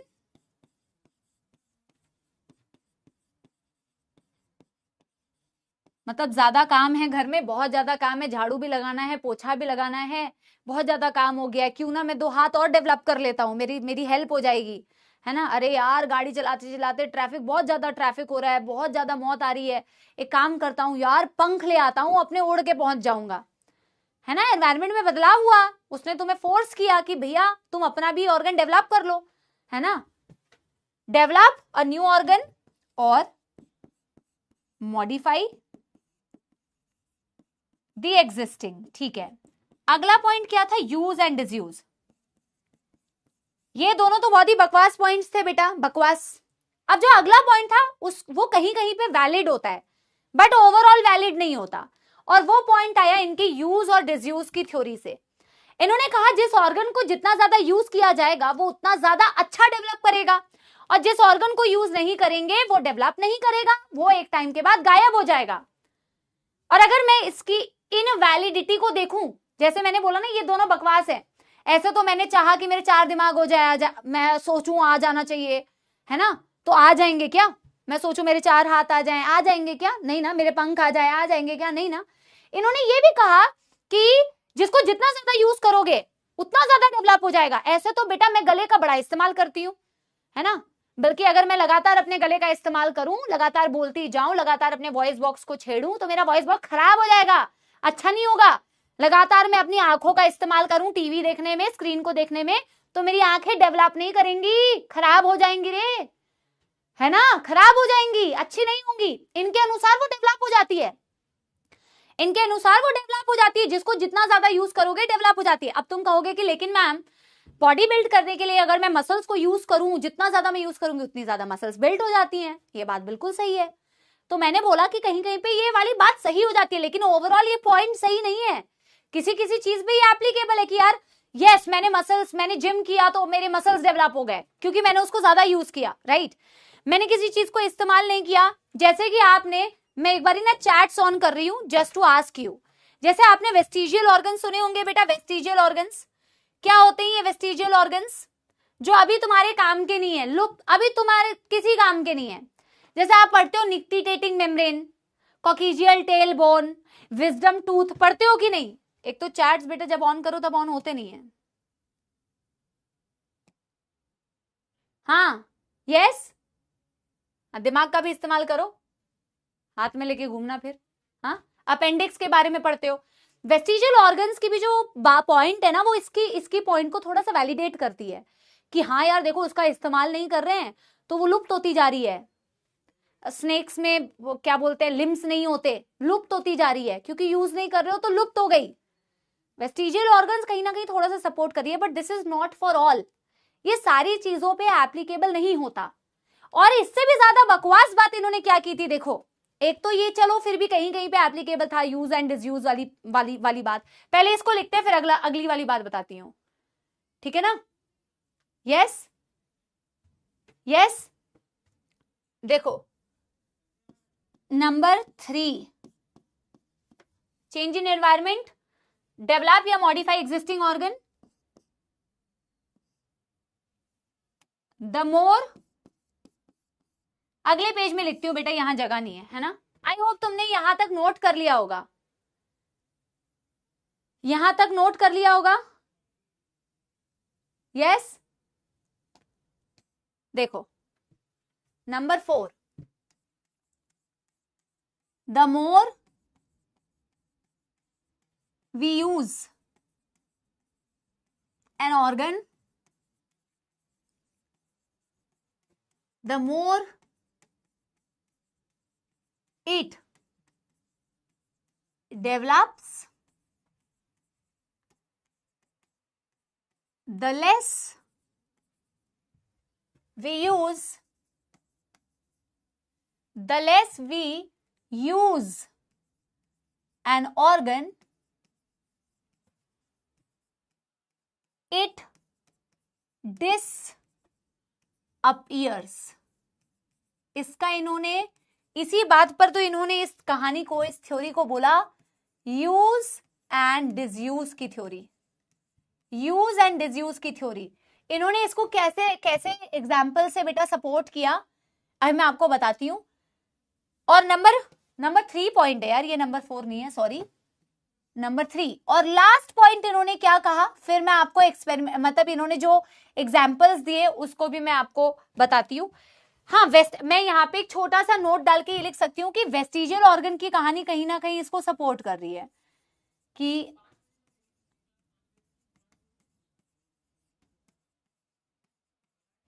vestigial organs like wisdom tooth, appendix may have a little support to this, may have a little support to this. लेकिन फिर बहुत सारी चीजें हैं. ऐसे तो तुम बेटा आई का इस्तेमाल करने लग जाओ तो आंखें बड़ी हो जानी चाहिए, गले का लैरिंग्स का इस्तेमाल करने चले जाओ तो वो भी डेवलप कर जानी चाहिए, तो सब पे एप्लीकेबल नहीं है. अब मैं उसका नीचे एग्जाम्पल के थ्रू आपको एक्सप्लेन भी करूंगी, ठीक है ना. Eyes used does not grow. एक एग्जाम्पल से मैं आपको यहां पे लिख देती हूं ताकि आपको भूले ना. और जो सबसे बेकार पॉइंट बेटा इसके सपोर्ट में इन्होंने और दिया, इन्होंने कहा ऐसी कोई भी चीज जो हम अपने जीवन काल में एक्वायर करते हैं, जैसे मैंने मसल्स बनाए, या मैं टीचर बन गई, या मैं डॉक्टर बन गई, या मैं इंजीनियर बन गई, या मैं एक्ट्रेस बन गई, या मैं सिंगर बन गई, तो जो भी कैरेक्टर्स मैंने एक्वायर किए वो मैं आगे की जनरेशन में भी पास ऑन करूंगी. मतलब अगर बॉडी बिल्डर है तो उसके आगे की जनरेशन भी बॉडी बिल्डर होगी. ऐसा क्या होता है बेटा. हाँ, ऐसी कोई भी कैरेक्टर जो तुम एक्वायर करते हो अपने जीवन काल में, मतलब इन्होंने कहा ऐसी कोई भी कैरेक्टर जो डेवलप की गई है ना, इसका सबसे जो गलत प्रूफ करने के लिए जो सबसे बड़ा पहला एग्जाम्पल है कि मसल्स बनी यानी कि बच्चा भी बॉडी बिल्डर पैदा होगा. ऐसा थोड़ी होता है. हाँ, टीचर है तो टीचर का बच्चा टीचर ही होगा क्या, डॉक्टर है तो उसका बच्चा डॉक्टर ही होगा क्या.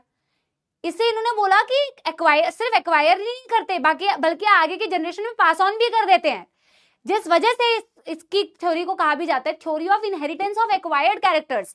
All the characters that you have acquired during the life time you pass on to the next generation. हाँ, समझे. यस, तो हम लिखते हैं the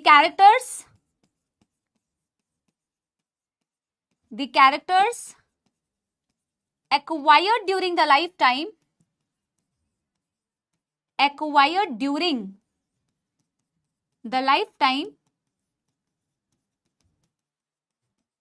is also passed on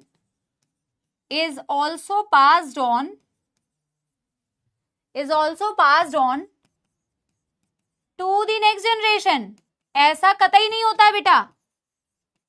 ऐसा होने लग गया तो फिर तो कमाल हो जाएगा. हाँ, यस, गलत थी ऑफ कोर्स बेटा.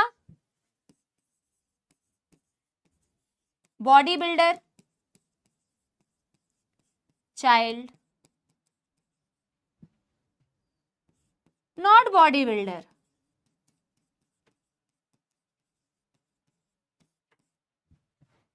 Teacher child not teacher. लेकिन इन्होंने इसको कैसे समझाना चाहा मैं इसको भी थोड़ा सा बता देती हूँ. दैट्स इट, इसकी थ्योरी खत्म. तो कुछ कुछ पॉइंट्स तो देखो इनकी हम मान सकते थे कि यार देखो जिसको यूज नहीं करते हैं वो तो लुप्त हो जाता है, लेकिन ये नहीं हम मान सकते हैं. कुछ कुछ चीजों को हम ये भी मान सकते हैं कि अगर हम कुछ जगहों पर ये एप्लीकेबल है कि हमने ज्यादा यूज किया तो वो ज्यादा डेवलप हो गया, पर नॉट फॉर एवरीथिंग. और ये तो बिल्कुल ही बेकार है कि हमारे अंदर वाइटल फोर्स होती है जिससे हम कुछ भी बना सकते हैं नया। एनवायरमेंट में बदलाव हुआ, अरे भाई एनवायरमेंट कह रहा है देखो ऐसे हो गया, अब तुम अपना एक नया ऑर्गन बना लो, ऐसा भी बिल्कुल नहीं होता है। और ये तो और ही बेकार है कि जो कैरेक्टर तुमने एक्वायर किए वो तुम अगले जनरेशन में भी पास ऑन कर दोगे। Inheritance of acquired characters, giraffe का इन्होंने एग्जांपल लिया। इन्होंने कहा यार जिराफ पहले बहुत ही छोटू छोटू होते थे, ना इनके 4 लिम्स इतने लंबे लंबे थे, ना इनकी गर्दन इतनी लंबी थी, पहले ये छोटू छोटू से थे बेटा, है ना, भेड़ बकरी जैसे साइज के थे।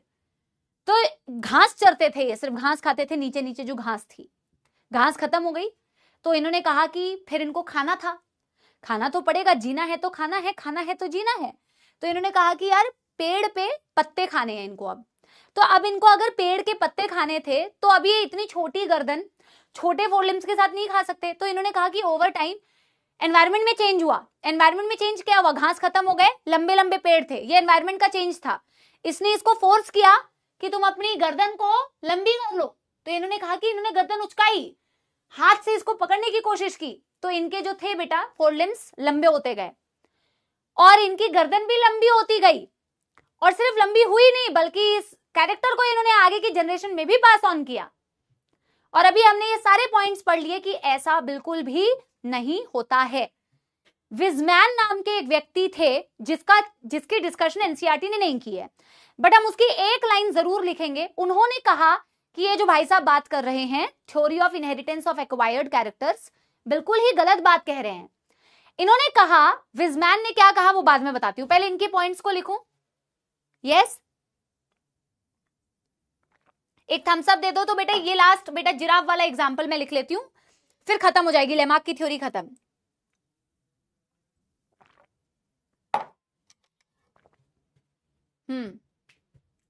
अरे बेटा जैसे कि मैंने कहा हर कोई अपनी अपनी थ्योरी दे रहा था ना कि ऐसे ही चेंज आया होगा, ऐसे ही आज के डेट पे जो जिराफ देखते हो लंबी लंबी गर्दन वाले वो ऐसे बने होंगे, ऐसे इवोल्यूशन हुआ, ऐसे बायोलॉजिकल इवोल्यूशन हुआ।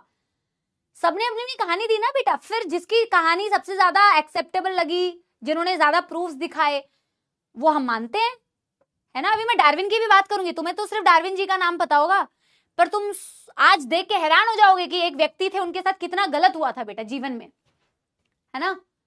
Yes, done. अब मैं यहां पे लिखूंगी Lamarck give the example of giraffe. Lamarck gave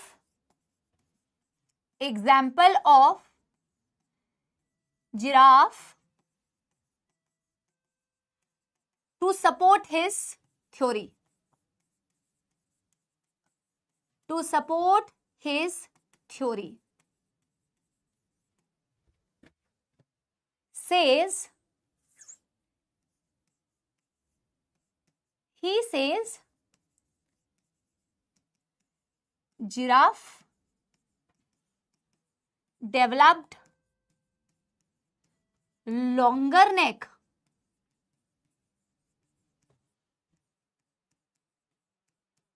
over time due to foraging leaves on tall plants. Leaves on tall trees when grass was not available.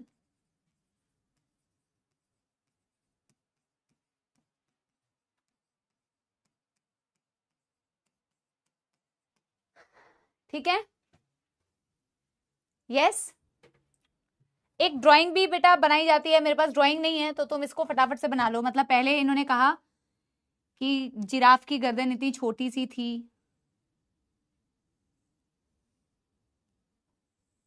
अब मैं जिराफ की जगह ना ऊंट ना बना दूं बेटा, तो इससे पहले कि मैं ऊंट बना के तुम्हें दिखा दूं बेटा,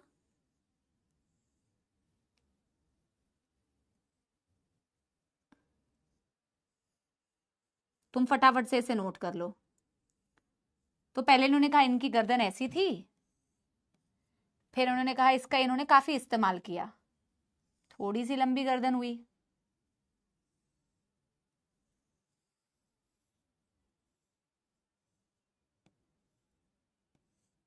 और इनके देखो फोर लिम्स भी लंबे दिख रहे हैं।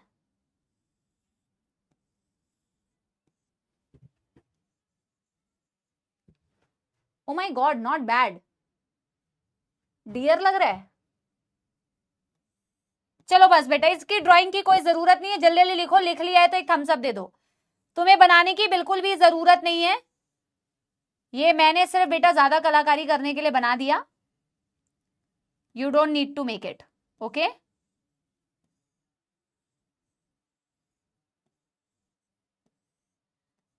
अभी मैं अगर चाहूं तो इसे मैं बहुत अच्छे से बना सकती हूँ, वो मैं बना नहीं रही हूँ बेटा क्योंकि जरूरत नहीं है। वरना मुझे वो मत करो तुम, क्या बोलते हैं, हल्के में मत लो। हाँ, अभी येलो कलर से बनाती ना तो देखना कैसा कितना मस्त लगता। समय की कमी के कारण मैं बना नहीं रही हूँ।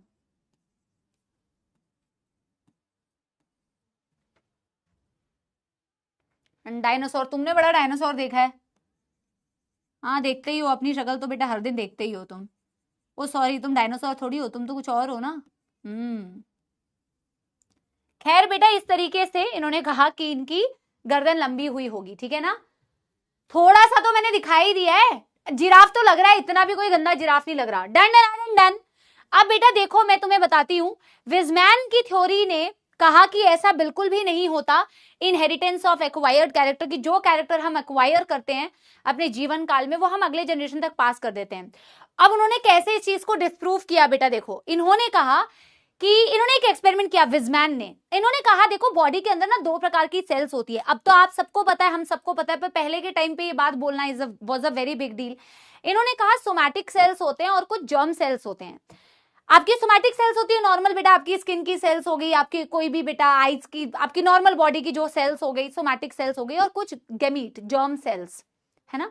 इन्होंने कहा कि सोमैटिक सेल्स में सोमैटोप्लाज्म होता है, ये जर्म सेल्स के अंदर बेटा जर्म प्लाज्म होता है।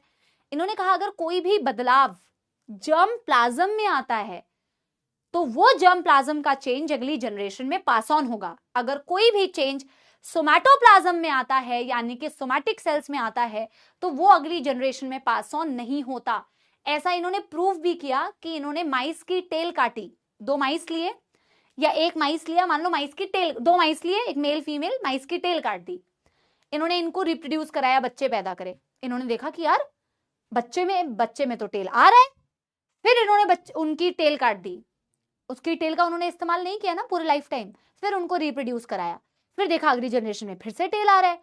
फिर इन्होंने बेटा उनकी टेल काट दी, फिर अगली जनरेशन में देखा तो टेल आ रहा है। अगर ऐसा ही होता कि किसी चीज को यूज नहीं करने पर, या कोई ऐसा नया चीज जो इन्होंने एक्वायर किया लाइफ टाइम में, वो अगर पास ऑन नहीं होना होता तो फिर अगली जनरेशन में भी टेल नहीं आनी चाहिए थी। He did that for 22 generation, but every time he did that tail appeared बेटा। तो एक्सपेरिमेंट बेटा माइस पर ही हुआ, ठीक है ना। यस, समझ गए। तो एक छोटा सा नोट डाल के हम इस बात को लिख देते हैं कि भाई ऐसा नहीं होता है। ऐसा होता तो जब हम पूंछ काट रहे थे इसकी, तो अगली जनरेशन में नहीं आना चाहिए था। तो हम बस एक छोटा सा नोट डाल के लिखते हैं, Weizmann theory of germ plasm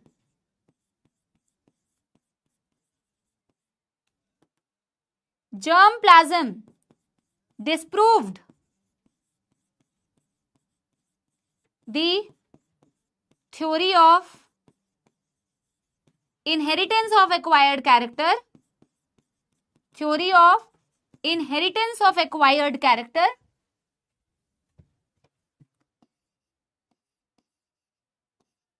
acquired character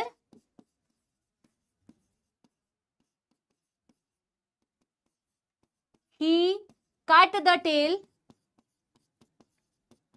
of mice for 22 generation, for 22 generation, still every time it appeared। पर हर बार वो फिर से आ जा रहा था पूंछ। ऐसा होता तो पूंछ नहीं आती। स्टिल इट अपीयर्ड, ये एनसीईआरटी में नहीं दिया हुआ, पर ये आपको इस चीज को समझने में हेल्प करता है कि इनकी जो थ्योरी का ये पॉइंट था ये बिल्कुल ही गलत था, ऐसा बिल्कुल नहीं होता है ना। इसका एक पॉइंट बेटा नेक्स्ट पेज में लिख रही हूं, फिर डार्विन की थ्योरी स्टार्ट करेंगे। फिर डार्विन की थ्योरी स्टार्ट करेंगे, ठीक है। एक बारी थम्स अप दे दो, डन डन डन कर लो फटाफट से, डन डन कर लो फटाफट से। हाँ ठीक है, तो जिराफ की पूंछ बना लो ना माइस। तो एक्सपेरिमेंट तुम्हारे ऊपर करते क्या?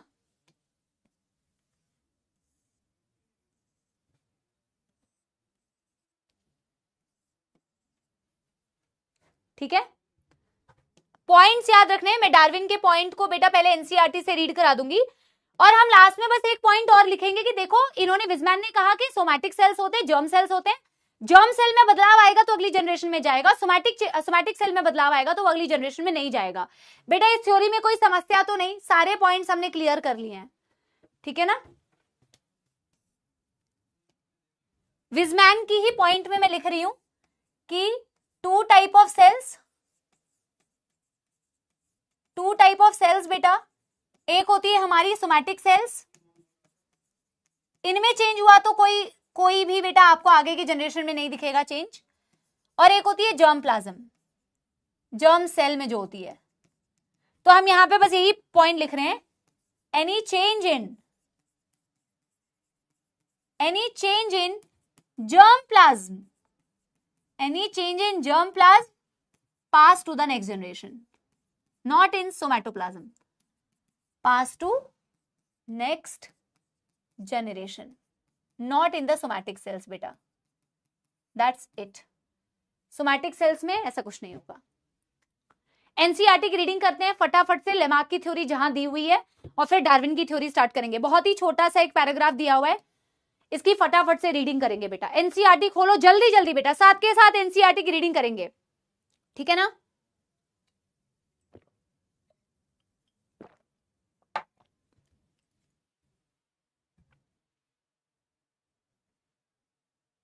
ऐसे तो बेटा हम लोग के कान छिदे हैं ना, तो कान छिद गए हैं तो बेटा इस वाले पार्ट का जहां छेद हो गया वहां इस्तेमाल नहीं हो रहा है, हाँ, तो अगली जनरेशन में भी नहीं आना चाहिए। ऐसा होता है क्या? नहीं ना। बहुत सारे एग्जाम्पल्स है जो इस चीज को डिस्प्रूव करते हैं, ठीक है। चलो, बहुत सारी चीजें जो इसको डिस्प्रूव करते हैं। ये तो चार्ल्स डार्विन का थ्योरी है। लेमार्क की थ्योरी यहां दी हुई है बेटा 6 पॉइंट। लेमार्क की थ्योरी कहां है? He gave the example of this. बेटा ये जो बायोलॉजिकल एवोल्यूशन जहां दिया हुआ है ना, एक बार इस पेज को खोलो, 6.5 ये न्यू एनसीईआरटी का ही है, और यहाँ पे इवन बिफोर डार्विन, इसलिए डार्विन के पहले हम ये वाली थ्योरी पढ़ाते हैं। ये पेज नंबर बेटा आप न्यू एनसीईआरटी का एक बार ही देख लो, बट जहां बायोलॉजिकल एवोल्यूशन दिया हुआ है 6.5, वहां पे बेटा एक पैराग्राफ दिया है यहां से, इवन बिफोर डार्विन। एक बार ही पेज नंबर बता दो बच्चों को, पेज नंबर बता दो कहां है, ठीक है ना। देखो, even before Darwin a French naturalist Lamarck had said that evolution of life forms had occurred but driven by use and disuse of organs। 118, 113, 118 new NCERT होगी, ठीक है। तो बोला कि it occurred by use and disuse। He gave the example of giraffe who in an attempt to forage the leaves on tall tree had to adapt by elongation of their neck। बोला इनको उचक उचक के खाना पड़ता था, forage खाने के लिए पत्तों को, लंबे पेड़ों के पत्तों को, इनकी गर्दन डेवलप हो गई। As they passed on this acquired character of elongated neck to the succeeding generation, और इसी कैरेक्टर को इन्होंने अगली जनरेशन में भी पास किया, और इसने बोला जनरेशन आफ्टर जनरेशन, इसलिए आपको जिराफ की गर्दन लंबी दिखती है। Giraffe slowly over years came to acquire longer necks। Nobody believes in this conjecture anymore। कोई इस बात पर अभी भरोसा नहीं करता है। और फिर हम बेटा अभी पढ़ेंगे evolution by natural selection, Darwin की थ्योरी। और यहाँ पे इससे पहले बेटा एक जगह पे दिया हुआ है, ये वहां पे दिया हुआ है बेटा, अर्थ जो है ना 4000 साल पुरानी है, हमने यहाँ पढ़ा था ना। इसके आगे ये लाइन दी हुई है जहां डार्विन के बारे में अभी बताया हुआ है कि डार्विन अपनी यात्रा पे निकले थे। तो अब हम डार्विन की थ्योरी पढ़ते हैं। पूरी थ्योरी कंप्लीट हो या ना हो, एटलीस्ट बेटा हम स्टार्ट कर देते हैं थ्योरी ऑफ डार्विन, डार्विनिज्म, ठीक है। छोटी छोटी थ्योरीज है, बट इनका जो वो है ना बेटा, मतलब वो काफी गहरा है, इसीलिए आराम आराम से पढ़ना पड़ता है, ठीक है ना। अगली क्लास में ना कुछ कुछ थ्योरेटिकल, क्योंकि बेटा थ्योरी लिखना बहुत कुछ है, मैं बोलती तो हूँ फिर मैं लिख के नहीं लेके आती, बट मैं लिख दूंगी ताकि हमारे लिखने में ज्यादा टाइम वेस्ट ना हो, है ना। तो हम क्या करते हैं बेटा, नंबर 2 थ्योरी पढ़ते हैं, डार्विनिज्म। इसको थ्योरी ऑफ नेचुरल सिलेक्शन भी कहते हैं, डार्विनिज्म या थ्योरी ऑफ नेचुरल सिलेक्शन। अब बेटा इसके लिए थोड़ी सी कहानी समझनी पड़ेगी, हिस्ट्री समझनी पड़ेगी। थ्योरी ऑफ नेचुरल सिलेक्शन, ये भी तुमने बचपन में कुछ कुछ चीजें तो बेटा पढ़ी है, बचपन में कुछ कुछ चीजें बेटा, कुछ कुछ पॉइंट्स इसके पढ़े ही हैं। तो डार्विन की बात करते हैं। Darwin was born in England, है ना, और ये अपने सफर पे निकले थे बेटा अपनी शिप में। समझना मेरी बात को, डार्विन की थ्योरी जो है ना, डार्विन की थ्योरी के 2 की पॉइंट्स है। ये सबसे पहले मैं यही बता देती हूं क्योंकि इसी को हमें डिस्कस करना है। पेपर में आता है डायरेक्ट पॉइंट्स, 2 की पॉइंट्स ऑफ डार्विन थ्योरी, 2 की points of Darwin theory. Darwin के थ्योरी के 2 की पॉइंट्स, एक ये बात करते हैं नेचुरल सिलेक्शन की।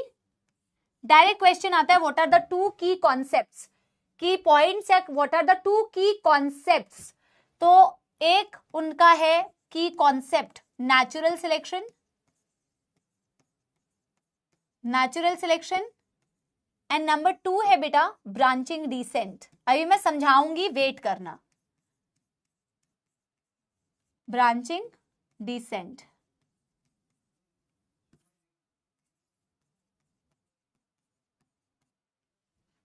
These are the 2 key concept, ठीक है, ऑफ डार्विन्स थ्योरी। अब डार्विन ने ये कैसे, ओरिजिन ऑफ स्पीशीज नाम की बेटा इन्होंने एक बुक लिखी थी, किताब लिखी थी, है ना, आप सबको पता भी होगा, नहीं पता है तो मैं अभी बता रही हूं। बट इनकी थ्योरी, इन्होंने कैसे अपनी थ्योरी दी।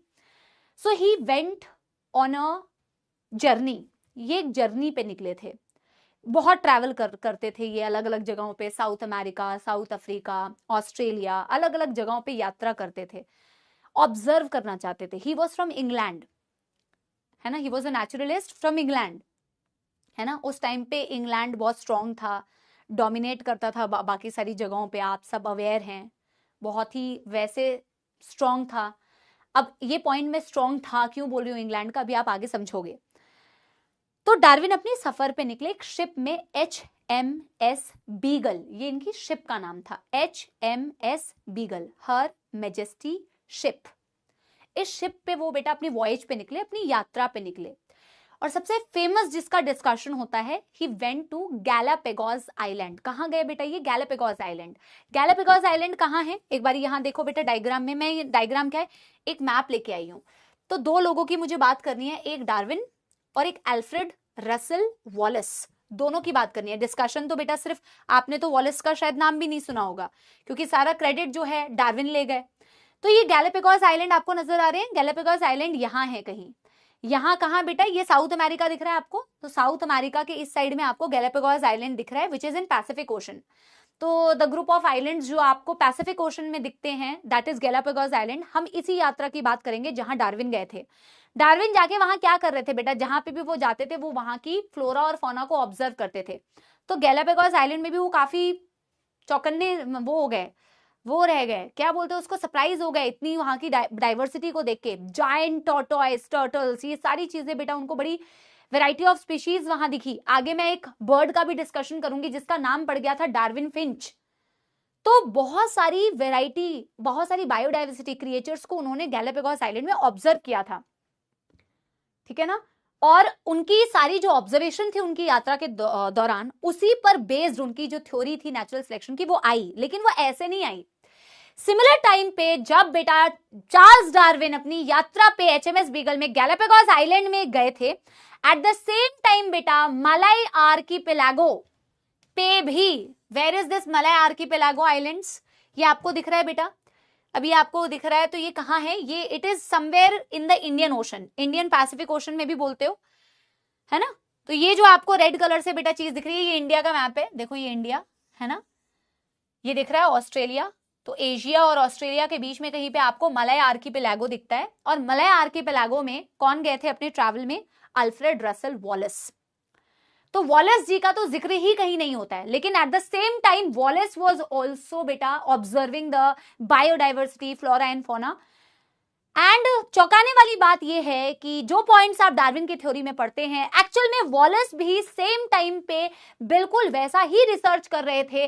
और जब आप उनके भी पॉइंट्स को पढ़ोगे, जो कि आपको नहीं पता होगा, पर he had the same conclusion. उनकी भी बातें कहीं ना कहीं बिल्कुल सेम टाइप की थी जो डार्विन ने अपनी थ्योरी ऑफ नेचुरल सिलेक्शन में दी थी। इनफैक्ट, और क्रेडिट लेकिन सिर्फ किसको मिला बेटा? क्रेडिट मिला क्योंकि जिस उस टाइम पे England was very strong, Darwin was very popular, है ना। तो मैक्सिमम क्रेडिट, ऐसा नहीं है कि किसने पहले किया किसने बाद में किया, but both of them came with the same kind of conclusions and points. In fact इन्होंने जितनी भी खोज की थी, इन्होंने डार्विन को भेजा भी था कि देखो मैं ऐसे ऐसे काम कर रहा हूं, है ना, मेरे को ये चीजें मिली है, मेरी ये ऑब्जर्वेशन है। इन्होंने डार्विन को भेजा था और डार्विन एज अ फ्रेंड समझ के भेजा था। डार्विन ने कहा यार ऐसे तो मेरी भी ऑब्जर्वेशन है और मैं तो ये काफी पहले काम कर चुका हूं, मेरे भी पॉइंट्स कुछ कुछ सेम ऐसा ही कहते हैं, है ना। और उन्होंने फिर अपनी बुक पब्लिश कर दी और क्रेडिट भी बेटा कहीं ना कहीं उनको ही मिला, इनका तो उतना जिक्र भी नहीं होता है। लेकिन हम ये कहते हैं कि it is the combined theory of both of them, जो कि हम डार्विनिज्म के नाम से जानते हैं। ये कहानी आपको समझ में आई क्योंकि ये कहानी का जिक्र एनसीईआरटी में है कि Wallace eight the same time archipelago में बेटा ट्रैवल कर रहे थे, जिस टाइम पे डार्विन जो है गैलापागोस आइलैंड में ट्रैवल कर रहे थे। थोड़ा सा आपने देख भी लिया कि गैलापागोस आइलैंड साउथ अमेरिका के पास आपको पैसिफिक ओशन में दिख रही है, और आपको मलाय आर्किपेलागो कहां दिख रहा है बेटा? In the Indian Ocean. दोनों at the same time same conclusion उन्होंने दिया, which was published by Darwin as Darwin in theory of natural selection. ठीक है, दैट्स सैड। नो दैट्स, देखो किसी ने देखा नहीं बेटा, डार्विन ऐसे बेवकूफ थोड़ी थे बेटा, कैसी बातें कर रहे हो यार, ही वॉज ब्रिलियंट। वो ऐसा थोड़ी है कि तुम किसकी बात कर रहे हो, ये भी तो देखो, ऐसा थोड़ी है कि वो तो उनको तो कुछ पता ही नहीं था, उनको बहुत कुछ पता था बेटा, है ना। बट ठीक है, नोबडी हैज सीन ना, हो सकता है दोनों सेम टाइम पे सेम, सही में दोनों की सेम टाइम पे थ्योरी आई हो। बट एनसीईआरटी ये कहती है कि Darwin was also influenced, greatly influenced by an article, a theory of Thomas Malthus.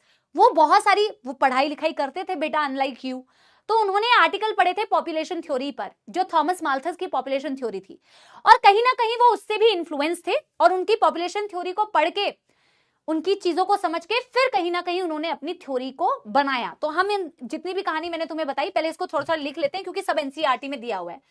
ठीक है, आपको समझ में आया बेटा? थोड़ी सी मैं आपको पूरी हिस्ट्री और पीछे बेटा एकदम हिस्ट्री में लेके जा रही हूं, ताकि आपको बिल्कुल डॉट्स कनेक्ट हो। आप एनसीईआरटी पढ़ोगे तो आपको एनसीईआरटी समझ में आ जाएगी, ठीक है ना। यस, देखो, तो हम कहते हैं कि डार्विन अपनी यात्रा पे निकले। Darwin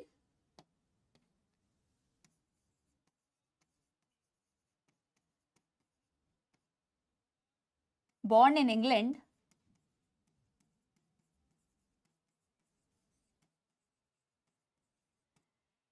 went on a sea voyage, yatra, on HMS Her Majesty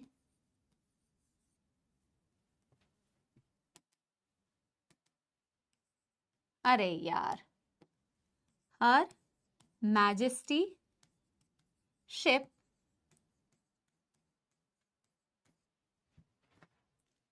to Galapagos island. बेटा इस आइलैंड का आगे जिक्र होगा जब मैं आपको एडाप्टिव रेडिएशन पढ़ाऊंगी। Galapagos island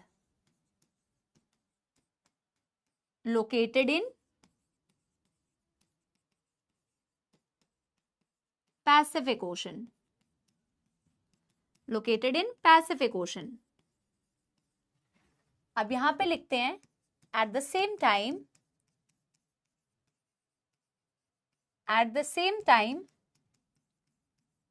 Alfred Russel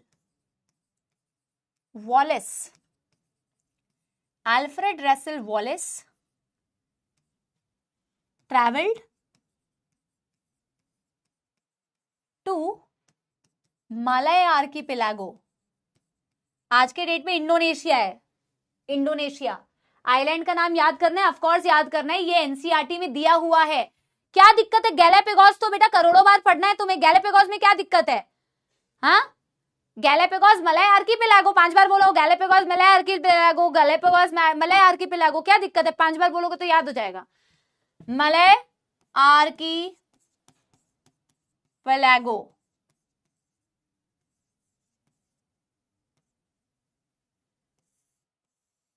located,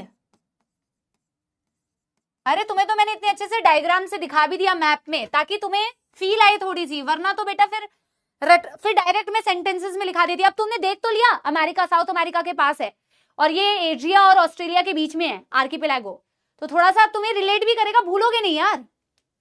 हाँ, located in the Indian ocean,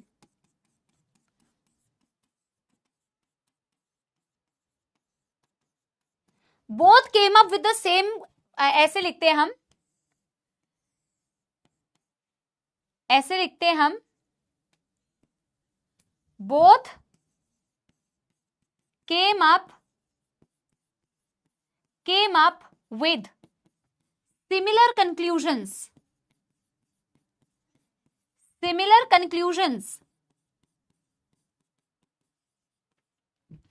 for evolution of life या evolution of species.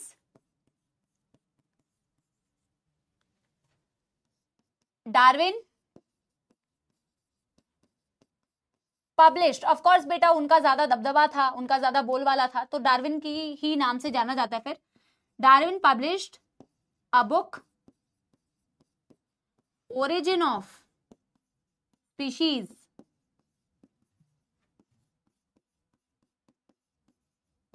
mentioning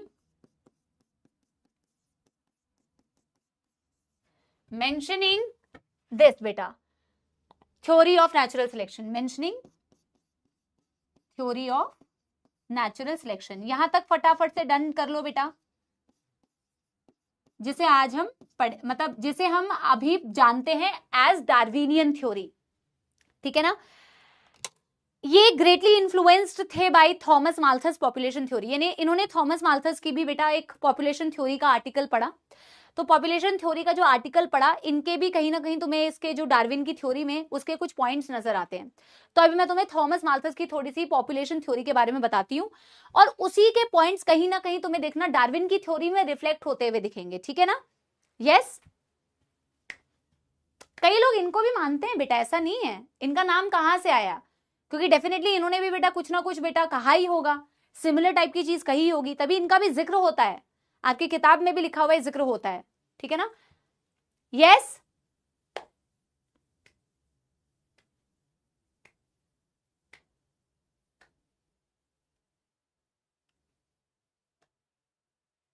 हाँ, HMS बीगल, बीगल लिखना मैं यहां पे छूट गया, HMS बीगल डन हो गया।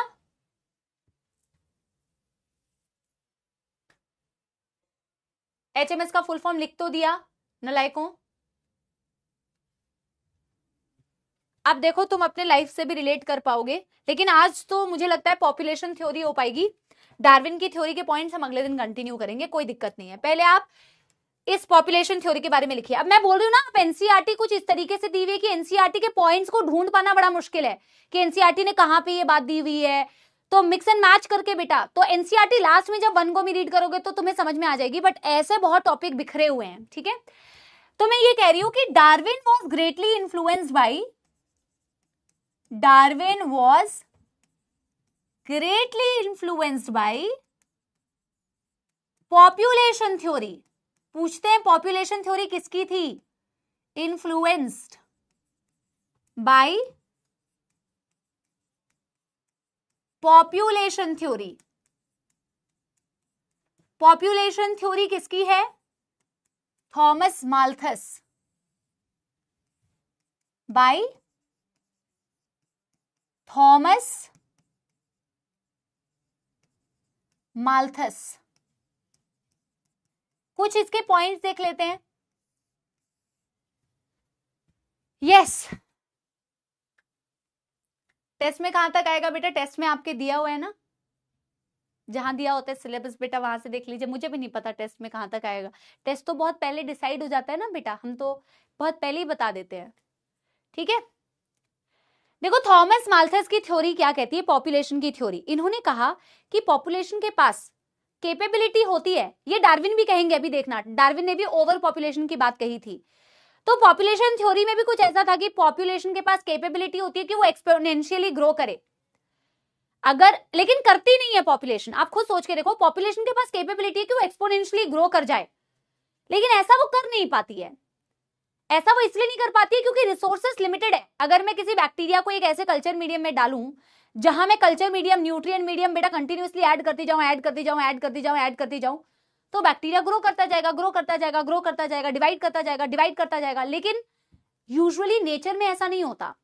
नेचर में ऐसा नहीं होता बेटा। नेचर में हम कह रहे हैं कि पॉपुलेशन के पास कैपेबिलिटी तो है कि वो एक्सपोनेंशियली ग्रो कर जाए, बट मोर और लेस आपको पॉपुलेशन का साइज स्टेबल दिखता है, except some seasonal fluctuation.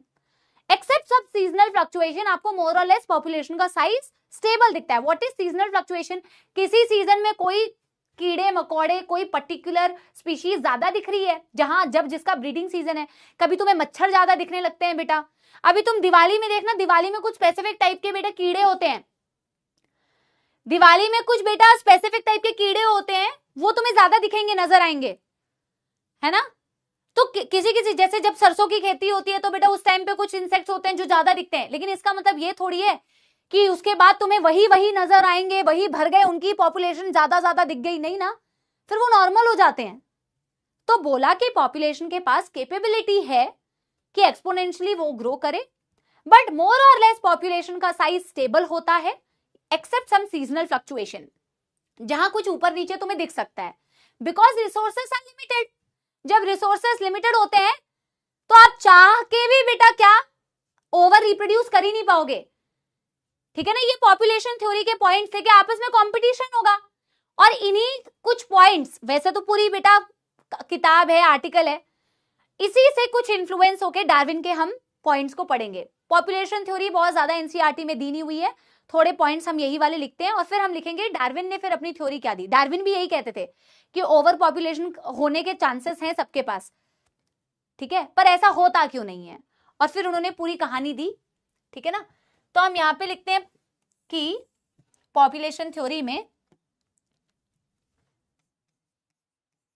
population have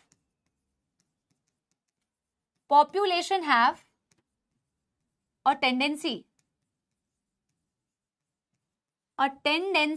अरे भाई, have a tendency to grow exponentially,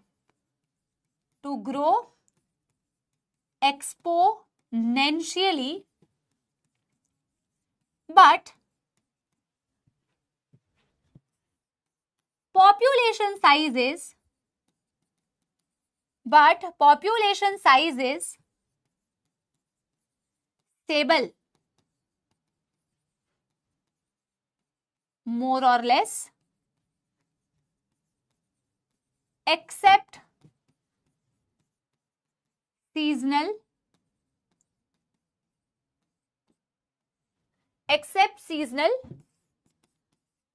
fluctuation. Resources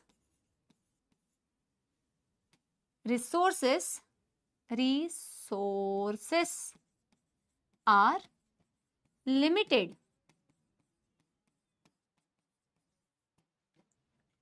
ठीक है, यस।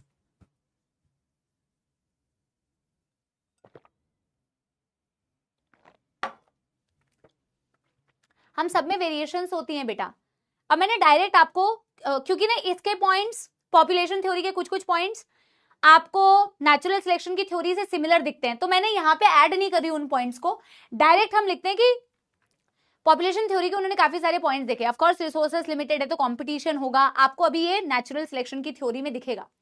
तो डार्विन ने भी कुछ कुछ ऐसी बात की। डार्विन ने सबसे पहले कहा ओवर पॉपुलेशन हो सकता है, ओवर पॉपुलेशन लेकिन होता नहीं है, कैपेबिलिटी है बट ऐसा होता नहीं है कि आपको ऐसे। तो बेटा देखो ना, डॉग्स के कितने बच्चे पैदा होते हैं, कितने सारे एनिमल्स है जो एक बार में कितना ज्यादा बच्चा पैदा करते हैं और साल भर में कितने बच्चे पैदा करते हैं। बट ऐसा कभी नहीं हुआ कि आपको दुनिया भर में डॉग्स ही डॉग्स नजर आ रहे हैं। रैबिट के बच्चे देखो कितने ज्यादा होते हैं, तो आपको रैबिट्स ही रैबिट्स नजर आ रही हैं, ऐसा नहीं होता है ना। ओवर पॉपुलेशन करने की कैपेबिलिटी है बट ऐसा होता नहीं है। ऑल्सो अलग अलग स्पीशीज अलग अलग रेट से रिप्रोड्यूस करते हैं। आप सोचो डॉग की रिप्रोड्यूस करने की बेटा कैपेबिलिटी, कैट्स की रिप्रोड्यूस करने की कैपेबिलिटी, किसी ह्यूमन की रिप्रोड्यूस करने की कैपेबिलिटी, किसी भी बेटा बैक्टीरिया की, अलग अलग स्पीशीज की रिप्रोड्यूस करने की जो रेट होती है वो अलग होती है, जो एज होती है वो भी अलग होती है, जिसे डिफरेंशियल रिप्रोडक्शन कहते हैं। Different individual reproduce at different rate and different individuals, different species reproduce at different rate. Rate भी अलग, एज भी अलग। लिखते हैं बेटा डार्विन की थ्योरी के points of Darwin's theory.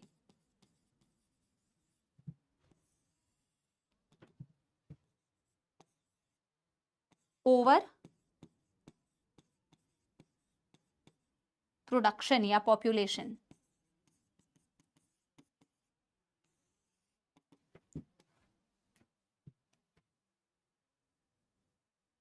Over population and साथ में हम लिख देते हैं एंड, एक ही पॉइंट में से लिख लेते हैं and differential reproduction, and differential reproduction.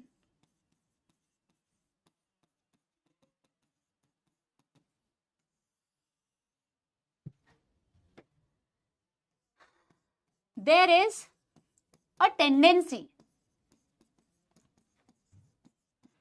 tendency for organisms to overproduce.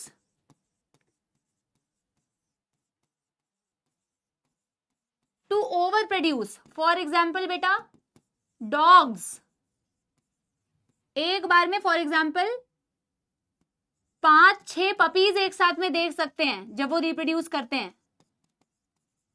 है ना। there is a tendency for organism to overproduce and different organisms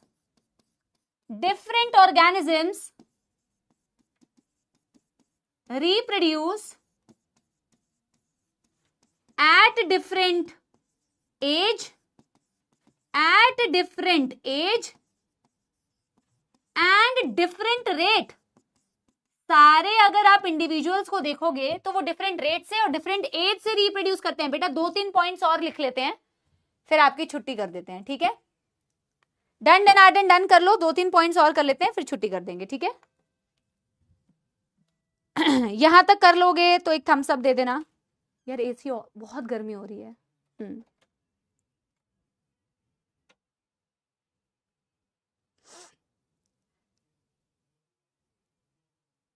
done कर लो तो एक थम्स अप दे देना बेटा। यानी कि सबके पास बेटा ओवर प्रोडक्शन करने की ओवर पॉपुलेशन की जगह ना ओवर प्रोडक्शन लिखो, थोड़ा सा काटना पड़ सकता है, पॉपुलेशन की जगह प्रोडक्शन। यानी सबके पास, देखो ये भी तो यही कह रहा था ना, टेंडेंसी है ओवर प्रोडक्शन करने की, सबके पास बेटा कैपेबिलिटी है, बट ऐसा फिर भी नहीं होता population is stable in size. ऐसा इन्होंने भी कहा, पॉपुलेशन इज स्टेबल, करने की कैपेबिलिटी सबके पास है, बट ऐसा कभी नहीं होता कि जो जितना ज्यादा रिप्रोड्यूस करके बेटा बैठ गया तो आपको वही पॉपुलेशन पूरी दुनिया भर में दिख रहा है। बेटा पॉपुलेशन इज मोर और लेस स्टेबल, ऐसा पॉपुलेशन थ्योरी में भी कहा गया था। क्यों? क्योंकि नेचुरल रिसोर्सेस आर लिमिटेड, और जब रिसोर्सेस लिमिटेड होते हैं तो कंपटीशन होता है। अगर बेटा आपके सीट्स को आज बढ़ा के अनलिमिटेड कर दिया जाए तो आप लोग नहीं तैयारी करेंगे, आप लोग कोई बेटा कंपटीशन में पार्टिसिपेट तो करेंगे, पेपर तो देंगे, बट ना आप क्लास में आके बेटा पढ़ रहे होंगे, ना आप कहीं किताबें खरीद रहे होंगे, ना आप कुछ और चीज कर रहे होंगे, because there is no competition, because you know इतनी सीट्स है कि मुझे कोई फर्क ही नहीं पड़ता है, मेरे को कोई ना कोई सीट तो मिल ही जाएगी। जब आपको पता है कि रिसोर्सेज ज्यादा नहीं है, रिसोर्सेज लिमिटेड है, तब होता है कंपटीशन। और कंपटीशन बेटा with in the same species भी हो सकता है, एक ही स्पीशीज में सारे मेंबर्स में कंपटीशन हो रहा है, दो अलग अलग स्पीशीज के बीच में भी कंपटीशन हो सकता है, मेंबर्स ऑफ डिफरेंट स्पीशीज। और कंपटीशन इसीलिए होता है क्योंकि रिसोर्सेज लिमिटेड है। पर जीतता कौन है बेटा, जीतता कौन है उसकी भी बात करेंगे। अभी तो हमने सिर्फ बोला हम सबके पास बेटा कैपेबिलिटी है ओवर प्रोड्यूस करने की, लेकिन कोई कर नहीं पाता है। ओ मोर और लेस आपको पॉपुलेशन का साइज स्टेबल दिखता है, मोर और less population is stable, why? Because resources are limited. मैं थर्ड पॉइंट में लिख सकती हूं बिकॉज रिसोर्सेस आर लिमिटेड। अगर अनलिमिटेड रिसोर्सेस होती तुम्हारे केस में बेटा, जेन्युइनली बताओ, सच्ची सच्ची तुम पढ़ाई करने आए होते? अगर तुम्हारे पास बेटा सीट अनलिमिटेड आज के डेट में अनाउंस कर दिया जाए, कोई नीट का एग्जाम नहीं होगा, हाँ यस जल्दी बताओ। मुश्किल से कुछ लोग इंटरेस्टेड होते कि नहीं हम तैयारी करते हैं, हाँ यस जल्दी बताओ यस।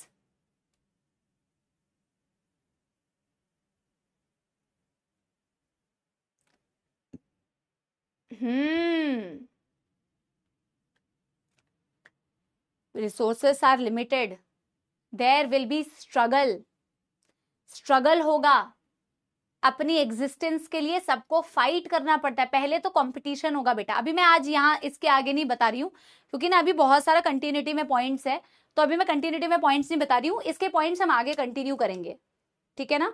और ये आप अपने डेली लाइफ से भी रिलेट कर सकते हो कि अगर ऐसा नहीं होता तो कंपटीशन ही नहीं होता।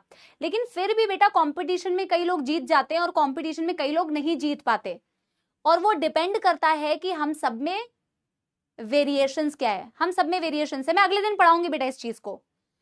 किसी भी पॉपुलेशन में किसी भी इंडिविजुअल को देखो, एक ही फैमिली में दो इंडिविजुअल को देखो, दे आर नॉट सेम। हम सब अलग है, हमारी आवाज अलग है, हमारी हाइट अलग है, हमारे बाल अलग है, हमारा रंग अलग है। We all have variations except monozygotic twins, we all have variations. और ये वेरिएशंस कैसे आपकी नेचुरल सिलेक्शन में हेल्प करती है, कैसे आपको सिलेक्ट होने में हेल्प करती है, इसी का डिस्कशन हम अगली क्लास में करेंगे, ठीक है ना। यस फर्स्ट पॉइंट में क्या लिख दिया है गलत?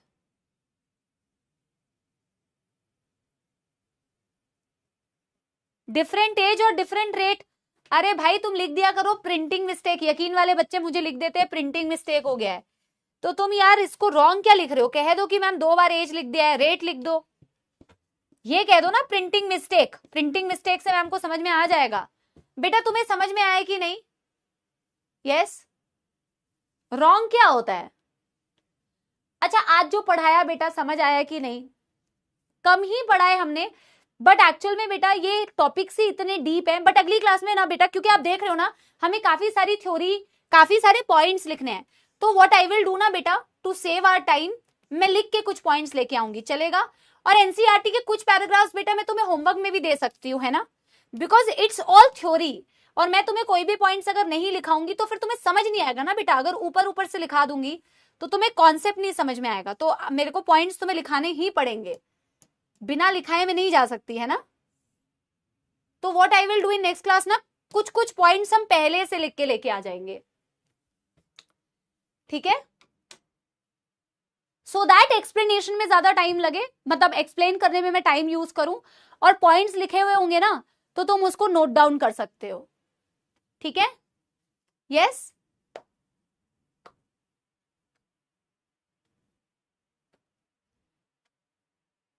चलो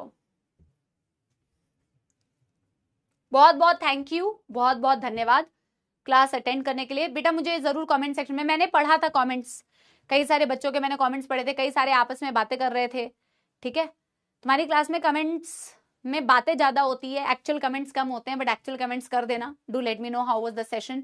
हम मिलेंगे बेटा अगले सप्ताह, और हम अगले सप्ताह एविडेंस देखेंगे, इवोल्यूशन की थ्योरीज को कंप्लीट करेंगे, है ना. मोस्ट ऑफ द टॉपिक्स, बड़े बड़े वाले टॉपिक्स हम अगली क्लास में कंप्लीट करने वाले हैं. हमने ये पिछली दोनों क्लासेस में भी काफी भारी भारी टॉपिक्स पढ़े हैं, इंपॉर्टेंट टॉपिक्स पढ़े हैं. आगे आने वाली क्लासेस में भी कुछ इंपॉर्टेंट टॉपिक्स पढ़ने वाले हैं. सॉन्ग ही तो बेटा याद नहीं आता. क्या गाना सुनाए तुमको?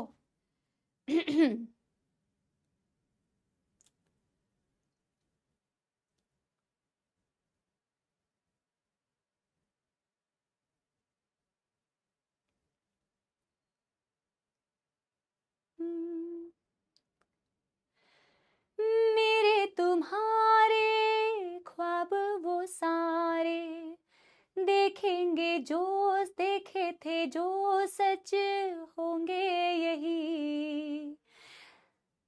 तुमने कहा था साथ गाना ही नहीं आता है मेरे को. होंगे जुदा ना, भूल ही गई हूं यार. Oh my God's. Channa Mereya क्या होता है? मेरा कोई चन्ना मेरेया बेटा, मैं कोई दुखी नहीं हूं भैया. चन्ना मेरेया गा दो.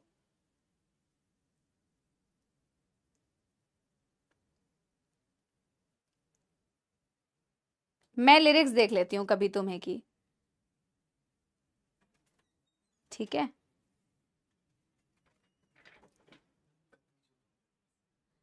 कभी जो बादल बरसे. ये देखो इसकी डिमांड. कभी जो बादल बरसे याद करके आऊंगी यार. मनीष आज तो मेरे को बिल्कुल याद नहीं है. ये कहेगा मैम फिर से आपने मेरा गाना नहीं सुनाया. मेरे ज़मीं को तेरे कदम का ना जाने कब से था इंतजार. एक ना एक दिन आना है तुमको, दिल को मेरे था ये एतबार. मैं खुदा से तेरे सिवा कुछ और ना मांगूंगी. कभी तुम्हें याद मेरी आए, पलकों से जुल्फ हटा लेना. साफ देखूंगी मैं तुमको वही, जो ना देखूं तो सजा देना. मनीष रिवील क्या होता है? मनीष कोई गिफ्ट का धमाका है? गिफ्ट का धमाका क्या होता है? गिफ्ट का पैक गिफ्ट है कोई जो अभी खोले और अनरैप कर दे, वो कर दे, एक्सपोज कर दे. हाँ, बिग बिलियन सेल चल रही है ना अभी. इररेलेवेंट है बेटा. चलो bye bye. Thank you so much. Thank you. Bye bye. Thank you.